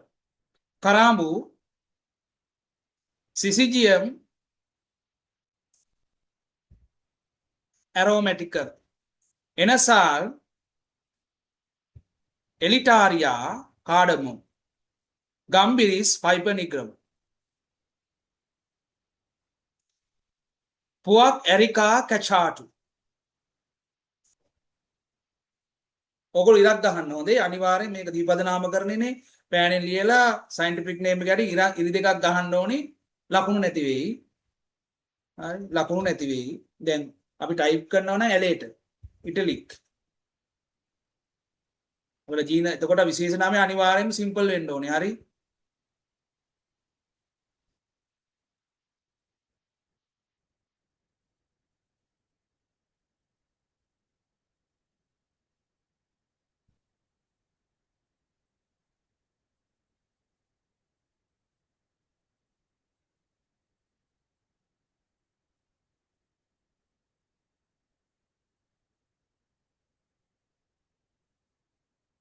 හරි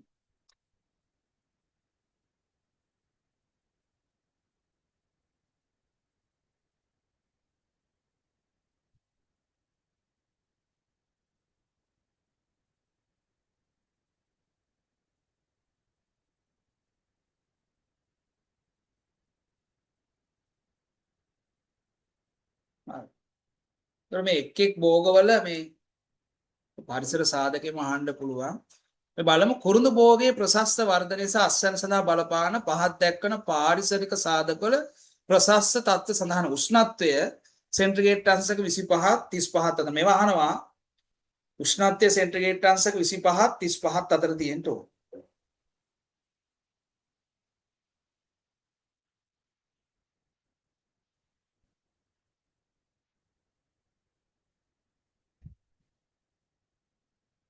හරි ඊළඟ වර්ෂාපතනය සාමාන්‍ය මිලිමීටර් 1875ට වැඩි ප්‍රදේශවල වර්ෂා ජලය වගා කරන්න පුළුවන් අඩු ප්‍රදේශවල ජල සම්පාදනය කරන්න ඕන ලියා ගන්න මිලිමීටර් 1875ට වඩා වැඩි ප්‍රදේශවල මිලිමීටර් 1875ට හොඳ මිලිමීටර් 1875ට වඩා වැඩි ප්‍රදේශවල වර්ෂාපතනය ලියා ගන්න මිලිමීටර් 1875ට වඩා වැඩි ප්‍රදේශවල වර්ෂා ජලයෙන් සහ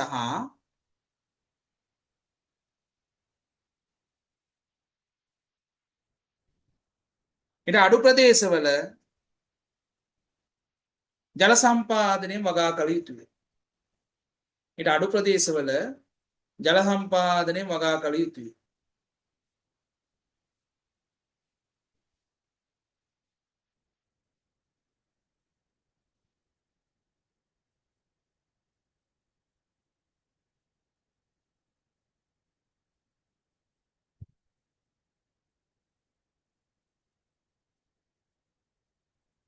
හරි.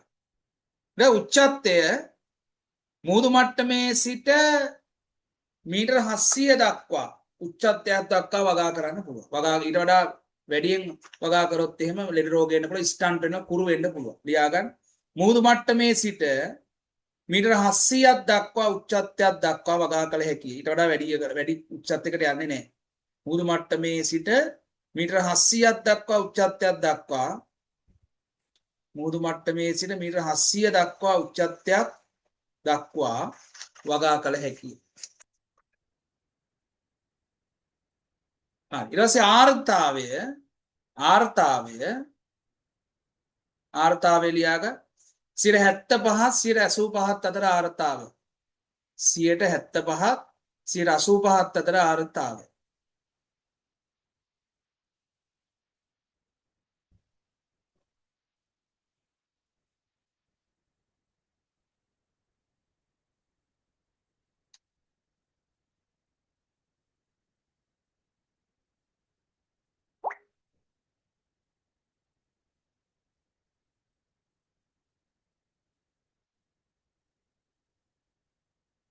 ඊළඟට පුතේ කුරුඳු වගාව සාර්ථකව සිදු කළ හැකි ලංකාවේ දැකිය හැකි පාංශු ශ්‍රේණියවත් පස් කාණ්ඩ සඳහන් කරා. ගොඩක් වෙලාවට ඔය දකුණු පළාතේ තමයි වැඩිපුර ඔය කුරුඳු වගාව සිද්ධ කරන්නේ. ඔය කරන්දින ඉඳලා ඔය ගාල්ල අර ඔය පැත්තේ. හරිද? එතකොට ඒ පළාත්වල තියෙන පස් කාණ්ඩවල තමයි මේක සාර්ථක අපිට වගා කරගන්න පුළුවන් වෙන්නේ. දැන් රත්නපුර පැත්තේ තියෙනවා. හරි. ලියාගන්න රතු දුමුරු ලැටසොලික්. රතු දුමුරු ලැටසොලික් මේවා අනිවාර්යෙන් අහන තැන් රතු දුමුරු ලැටසොලික් මේ ටික වෙනවා ෆයිල් එකේ එක්කව කරගන්න. හරිද? ඊට පස්සේ හොඳට බලන්න අධ්‍යයනය කරන්න. තව කරුණු හොයන්න. ඔයාගේ මහන්සියත් වැදගත්. සබ්ජෙක්ට් එකට උඩරිම 90ක් විතර ගන්න. උඩ IQ එකට 50ක් ගත්තත් ඇති. IQ එකත් තව වැදගත්. තීරණාත්මක සාධකය. හරි. රතු දුමුරු ලැටසොලික්. ඊට පස්සේ අපරිණත දුමුරු ලෝම අපරිණත දුමුරු ලෝම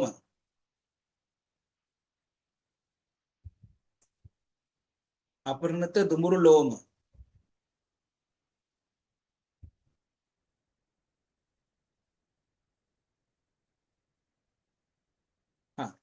ඊට පස්සේ 3 මෘදු සහ තද ලැටරයිට් සහිත මෘදු සහ තද ලැටරයිට් සහිත රතු කහ පොට්සලික් මෘදු සහ තද ලැටරයිට් සහිත රතු කහ පොට්සලික්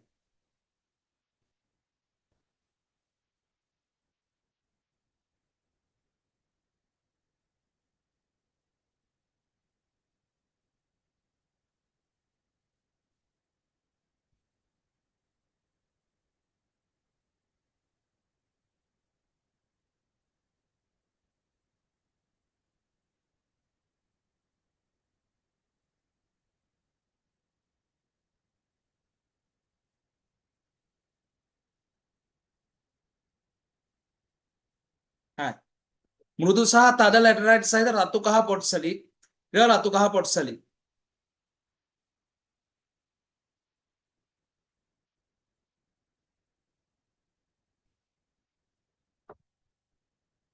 රතු කහ පොට්සලික්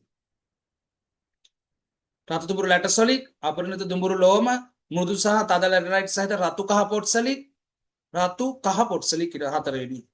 හරි ඊට පස්සේ අපි දන්නවා ශ්‍රී ලංකාවේ කුරුඳු වගා කරන සෑම ප්‍රදේශයකම ව්‍යාප්ත වී ඇති පොත්ත රළු වීමේ රෝගය. එතකොට අපි අර පොත්ත හරියට අපිට ඉවත් කරගන්න ටිකක් අමාරුයි. තද ගතියකින් යුක්තයි. ඒ වගේම තමයි පොත්තේ වටිනාකම අඩු වෙනවා. එතකොට මේ රෝගකාරකය සඳහන් කරන්න කියලා කියනවා දිලීරය. මේක රෝගකාරකය දිලීර.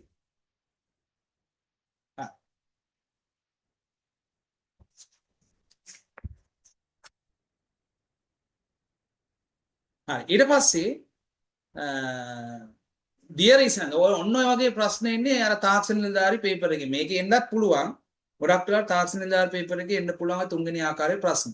හරි දියරීසනයක් කියලා කියන්නේ මොකද අපි දන්නවා සම්පීඩන ආකාරය සහ නැප්සැක් ආකාරයේ දියරීසන වර්ග තියෙනවා. ගොඩක් වෙලාවට අපි දන්නවා ප්‍රායෝගික කුෂිකර්මාන්තය යොදා ගන්න නැප්සැක් එක. හරිද? ඒතර දියරීසනයක් නැත්නම් ස්ප්‍රේයරයක් කියන්නේ මොකද්ද මේක අහලා තියෙනවා අහන්න පුළුවන්. ලියා ගන්න. දියරයක් යම් පීඩනයක් යටතේ දියරයක් යම් පීඩනයක් යටතේ කුඩා බිනිති ආකාරයෙන් දියරයක් යම් පීඩනයක් යටතේ කුඩා බිනිති ආකාරයෙන් විසුරුවා හැර දියරයක් යම් පීඩනයක් යටතේ කුඩා බිනිති ආකාරයෙන් විසුරුවා හැර යම් මතු පිටකට යෙදීමට යොදා ගන්න උපාංගයකි. දියරයක් යම් පීඩනයක් යටතේ කුඩා බිඳිති ආකාරයේ විසුරුවා හැර යම් මතු පිටකට යෙදීමකට යොදා ගන්නා උපාංගයකි.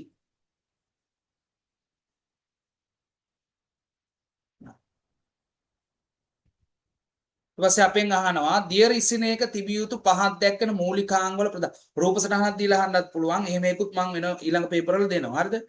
දියර ඉසිනයක තිබිය යුතු පහක් දැක්කන මූලිකාංග වල ප්‍රධාන කාරණා සඳහන් කරන්න.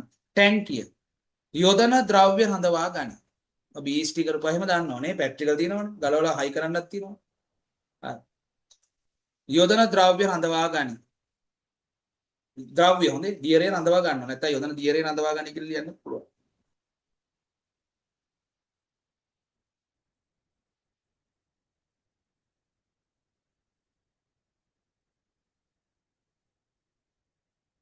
හරි. නල නැත්නම් මේකේ අපි දන්නවා ටිකර් කපාටේ ඉඳලා ස්ප්‍රේ ලාන්සය දක්වා නලයක් තියෙනවා. නෑ ටිකර් කපාටේ ගාව ඉඳලා නෙමෙයි. පීඩන කුටීරයේ සිට ටැංකියේ සිට දියර නලයක් තියෙන ටිකර් කපාටේ දක්වා. ඒවට අපි කියන නල කියලා. හෝසස්. ඒතර ඒකේ කාර්යය තමයි උපාංග අතර ද්‍රව්‍ය පරිවහනය කර එක ටිකර් කපාටේ සහ පිට කිරීමේ වෑල්වේ අතර. පිටාර කපාටේ අතර ද්‍රව්‍ය පරිවහනය කරන්නේ මේ හෝසස් නැත්නම් නල. ලියා ගන්න. උපාංග අතර ද්‍රව්‍ය පරිවහනය කරයි. උපාංග අතර ද්‍රව්‍ය පරිවහනය කරයි.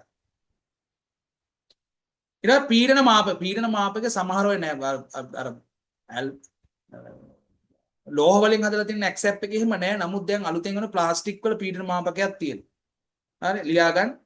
පීඩන මාපකයේ පීඩනය පෙන්වයි. කොච්චර පීඩනයකින් දියර තියෙනවද කියන එක. පීඩනය පෙන්වයි.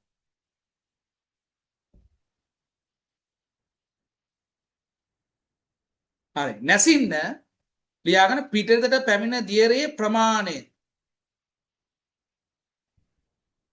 පිටතට පැමිණ දියරේ ප්‍රමාණය හා බිඳිතිවල ප්‍රමාණය යාමනය කරයි. පිටතට පැමිණ දියරේ ප්‍රමාණය හා බිඳිතිවල ප්‍රමාණය යාමනය කරයි. මේවා අහලා තිබිච්ච ප්‍රශ්න අහන්න පුළුවන් ප්‍රශ්න.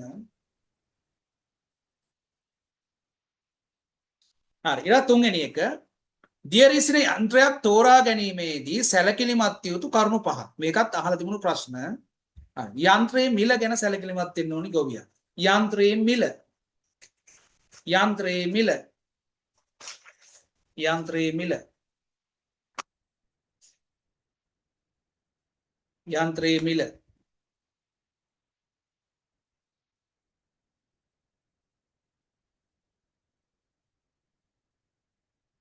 ඊට පස්සේ අලවියෙන් පසු සේවාව සර්විස් එකක් දෙනවා. මේ කැඩුනොත් එම හදාගන්න පුළුවන්. මේන්ටේනන්ස් කරනවාද කියන එක.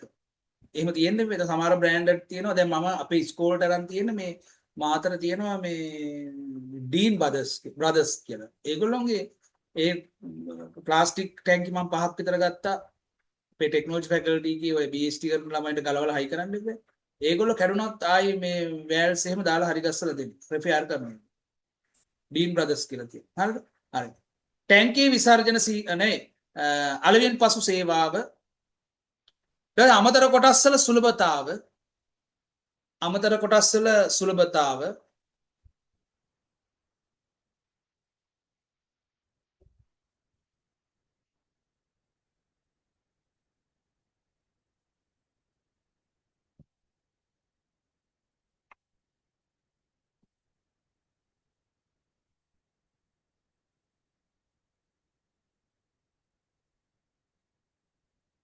මම ආයි කියන්නම් අර කාර්යයන් නේද මම ආයි කියන්නම් ඒ ටික ටැංකිය යොදන ද්‍රව්‍ය හඳවා ගනී පොම්පය දියර ඉසීම සඳහා අවශ්‍ය බලය ලබා දෙයි නල උපාංග අතර ද්‍රව්‍ය පරිවහනය කරයි පීඩන මාපකය පීඩනය පෙන්වයි නැසින්න පිටතට පැමිණ දියරේ ප්‍රමාණය හා බිඳිතිවල ප්‍රමාණය යාමනය කරයි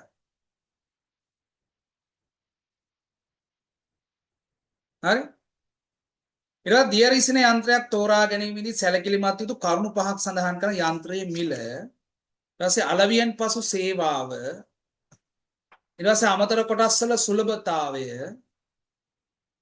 ඊට හතර යන්ත්‍රයේ කල් පැවැත්ම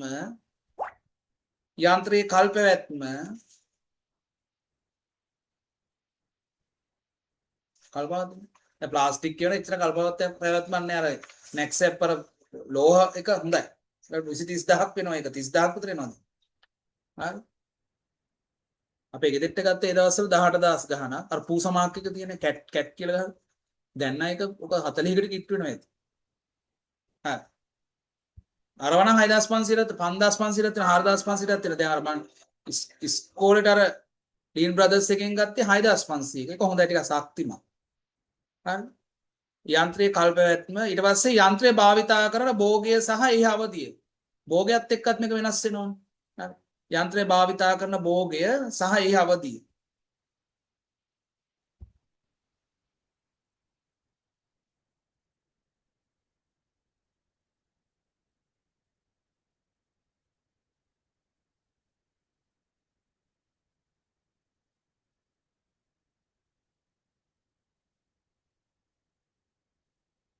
හරි ඊට පස්සේ නැක්සැප් මේකත් අහලා තිබෙන ප්‍රශ්නයක් නැක්සැප් දියර ඉසිනයක් ක්‍රමාංකනයේදී සැලකිලිමත් වූ පරාමිති පහක් සඳහන් කරන්න කියලා කියනවා. මොකද්ද මේ පරාමිති? කියන්නේ නොසල් වර්ගය හා ප්‍රමාණය. ඒකත් එක්ක වෙනස් වෙනවා ක්‍රමාංකණය. නොසල් වර්ගය ඒක සොලිඩ් කෝන් කියලා තියෙන, හැලෝ කෝන් කියලා තියෙන ඒකත් එක්ක ක්‍රමාංකණය වෙනස්. අපි ඉස්සරහට ඒව දාන්නම් නොසල් වර්ගයම අහන්න පුළුවන් ටෙක්නිකල් තාක්ෂණික නිලධාරි පේපර් එකේ. නොසල් වර්ගය හා ප්‍රමාණය ඊට ටැංකියේ විසර්ජන ශීඝ්‍රතාවය කියන්නේ විනාඩියක් තුල කොච්චරක් එළියට දානවද කියන එක. ඔය BST ළමයි මේක දන්නවා. BST කරපු ළමයිනේ පැට්‍රිකල් එකක් යනවා අංක ශෝධනය කරන්න. දන්නවනේ මීටරයක් පළල විනාඩියක් තුල කොච්චරක් දුර ඇවිදිනවා. ඊට පස්සේ ඒක වැඩි කරලා අපිට පුළුවන් විනාඩියකින් අදාළ මොකද පුද්ගලයාගෙන් පුද්ගලයාට ආවරණය කරන ශේෂ්ත්‍රඵලයේ වෙනස් වෙන පුද්ගලයාගේ ඇවිදීමේ වේගයන්. ඒක ඕන මෙතන නැසින්න ක්‍රියා කරවන්නාගේ වේගයක් ගන්න පුළුවන් ඕන පරාමිතියක් විදිහට. නොසල් වර්ගය හා ප්‍රමාණය ටැංකි විසර්ජන ශීඝ්‍රතාවය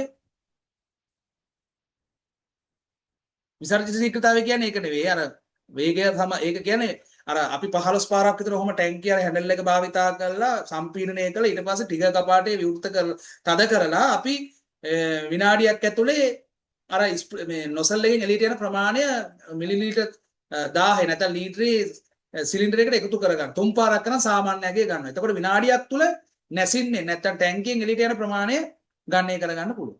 මොකද ඒක කාලයත් එක්ක වෙනස් වෙනවා. ඔය කොටස් ගෙවීම නිසා, නොසල් කපාට ගෙවීම නිසා, නැත්නම් යම්කිසි හානියක් වීම නිසා ඒ විනාඩියක් තුල එළියට යන ප්‍රමාණය වෙනස් වෙනවා. ඒ නිසා සාමාන්‍යයෙන් කුෂිකර්ම දෙපාර්තමේන්තුවෙන් කියන්නේ තෙල් යෙදීම් 3කට 4කට පස්සේ නැවත අංක ශෝධනය කළ ඒ අනුව රසායනික ද්‍රව්‍ය යොදන්න කියලා. ටැංකිය විසර්ජන ශීඝ්‍රතාවය ඊට පස්සේ ඉසින්නාගේ ගමන් වේගය. ගමනත් එක්ක මේ අර ආවරණය කරන ශේෂ්ත්‍රඵලයේ විනාඩියක් තුල වෙනස් වෙනවා. ඉසින්නාගේ ගමන් වේගය. මතක ඇති BST කරපු අයට. ඉසින්නාගේ ගමන් වේගය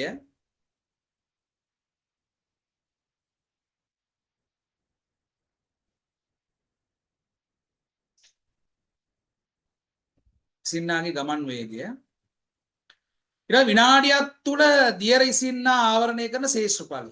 විනාඩියක් තුල දියර ඉසින්නා ආවරණය කරන ශේෂ්ත්‍රඵලය විනාඩියක් තුල දියර ඉසින්නා ආවරණය කරන ශේෂ්ත්‍රඵලය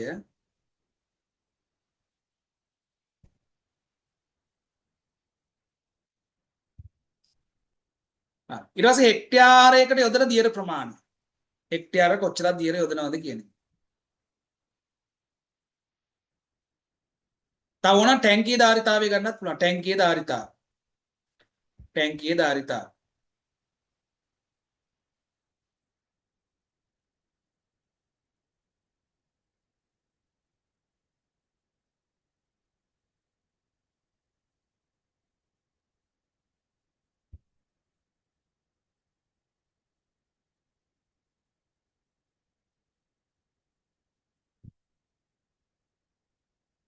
පැහැදිලිද? දැන් මේ ගණන් හදපුවයත් දන්න BST ඇග්‍රි වල යනවා. මේක නිකන් සරල ගානක්. ඔය පොඩක් සව සංකීර්ණයකුත් අහන්න පුළුවන් නේ. ඉතින් දැන් මේ තරංකාරීත්වය වැඩි නිසා මේකත් පාස් පේපර් එක ආපු ගානක්. හරිද? බලන්න ඕගොල්ලෝගේ තනතුරට අදාළව. හෙක්ටයාර 2.5ක භූමියක් සඳහා යෙදිය යුතු ලීටර 15ක ධාරිතාවය. ඔන ටැංකියේ ධාරිතාවය ලීටර 15යි. ධාරිතාවය යුතු පලිබෝධනාශක ඉසින ටැංකි ප්‍රමාණය ගණනය කරන්න. හෙක්ටයාර 2.5ක් යෙදීමට අවශ්‍ය මේ ලීටර 5 ටැංකි ගාන අහන්න. හරි ලේසි. හරි. එතකොට මේගොල්ලෝ වරහන් ඇතුලේ හින්ට් එකක් දෙනවා. මෙම භූමිය සඳහා පලිබෝධනාශක යෙදිය යුතු ප්‍රමාණය හෙක්ටයාරයකට ග්‍රෑම් 100යි. ඒ කියන්නේ ක්‍රියාකාරී පලිබෝධනාශකයෙන් දාන්න ඕන ග්‍රෑම් 100යි. ඒ ග්‍රෑම් 100 හෙක්ටයාරයකට දාන්න ඕන ලීටර 180ක තනුක කරලා. ලීටර 180කින් තමයි දාන්න ඕන ජලයේ දිය කළ. හරි. එතකොට තර්ක කරන්න තියෙන ඇති දෙයක් නැහැ. හෙක්ටයාර එකක් දාන්න. මම නිකන් ගාන හදලා උත්තරයක් දෙන්න බලන්න. හෙක්ටයාර එකක් දාන්න 1 හෙක්ටයාර දාන්න ලීටර කීයක් යනවද 180ක් යනවා. එහෙනම් අපිට දාන කෙන හෙක්ටයාර 2.5ක් නේ. එහෙනම් හෙක්ටයාර 2.5කට යන ප්‍රමාණය. තරක කරනවා 2.5කට යන ප්‍රමාණය. එතකොට අපිට එනවා 450යි කියලා නේ. බලන්න හදලා 450 180 2.5 ඔන්න හෙක්ටයාර දැන් මේ කියන ඊටම හෙක්ටයාර 2.5ට දාන්න ලීටර 450ක් යනවා. දැන් මේ ලීටර 450 දාන්න භාවිතා කරන්න කියන්නේ මොකද අපිට? ලීටර 15 ටැංකියක්. එහෙනම් 15න් බෙදලා බලනවා. ටැංකි කීයක් දාන්න ඕනේද කියලා. ටැංකි කීයද? ටැංකි 30යි. ටැංකි 30 උත්තරේ කීයද? ටැංකි 30යි. පැහැදිලි වෙච්ච අත උස්සන බලන්න.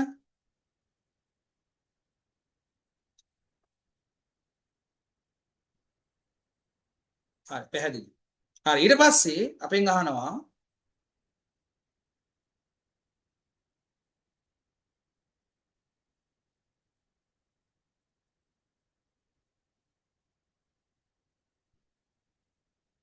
ඉහත ඔබ විසින් ගණනය කරලාද ටැංකි ගන්නනු ටැංකියට යෙදිය යුතු පලිබෝධනාශක ප්‍රමාණය කොපමණද කියලා.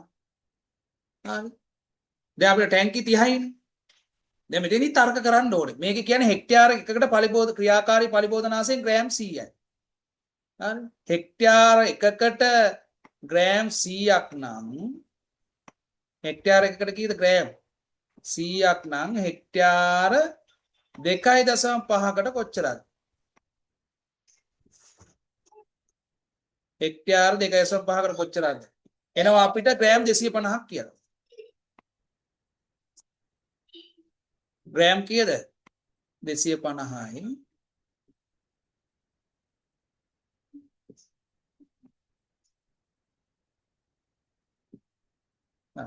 මේ ග්‍රෑම් 250 දාන්නේ ටැංකි 30ක් පාවිච්චි කරලා.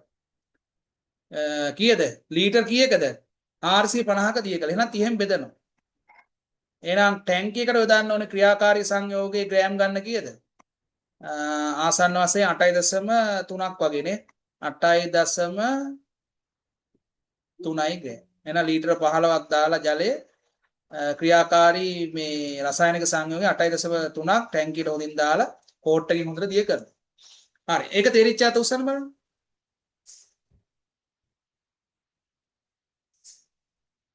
හරි. තේරුණානේ? හරි. ඔන්න ඔය විදිහට තමයි අපේ අනුමාන ප්‍රශ්න සාකච්ඡාව යන්නේ පේපර් 24ගේ අද ප්‍රශ්න 3යි. ඉස්සරහට එන පේපර් වල ප්‍රශ්න 4 5 6 තියෙනවා. පරිම විෂය නිර්දේශයේ ආවරණය වන විදිහට තමන්ට අවශ්‍ය අපි විෂය නිර්දේශයේ කරුණු වලට අදාළව අනුමාන ප්‍රශ්න වලින් සාකච්ඡා කරනවා. බාස් පේපර්ස් දෙකක් විතර මාගාව තියෙනවා. ඒකෙත් ව්‍යුත්පන්න යොදාගෙන අපි මේ දවස් 24 සාකච්ඡා කරනවා. හරි. පන්ති ගාස්තු මෙහෙමයි යන්නේ. එක දවසකට අය කිරීම රුපියල් 250යි. මාසයකට දවස් 8ක් කරනවා. ඒතර දවස් 8කට රුපියල් 2000. මම account details දාන්නම්. ඒ account details වලට ගෙවීම් කරලා slip එකේ නම ලියලා personal WhatsApp message එකක් දාන්න. ඊට පස්සේ paid group එකට add කරනවා. ඒ paid group එකට තමයි papers සහ Zoom link දාන්නේ. ඊට පස්සේ recording එක YouTube එකට upload කරලා ඔයගොල්ලෝ email එකට හරහා බලන්න පුළුවන් විදිහට ලබා දීම සිද්ධ කරනවා. එහෙමයි යන්නේ. මේ අවුරුද්ද අවසාන වෙනකන් ඔයගොල්ලන්ට ඒ recording set එක බලන්න පුළුවන්. පැහැදිලිද? හරි. මොනවා හරි ප්‍රශ්න තියෙනවා නම් message එකක් දාන්න බලන්න. ඒ වගේ තමයි අංකවල ඔයගොල්ලන්ට IQ paper දෙකක් විතර දෙකක් තුනක් මම ඔයගොල්ලන්ට කරලා දෙනවා. විෂය සම්බන්ධ කරලා. පැහැදිලිද? නැතු පැහැදිලි ඔයගොල්ලෝ IQ ටික කොට දාගන්න.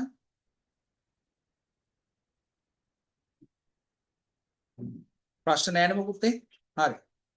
එහෙනම් නැවත අපි සඳුදා දින හවස 7ට දෙවෙනි පේපර් එක සාකච්ඡා කරමු. එහෙනම් සියලු දෙනාටම සුබ රාත්‍රියක්.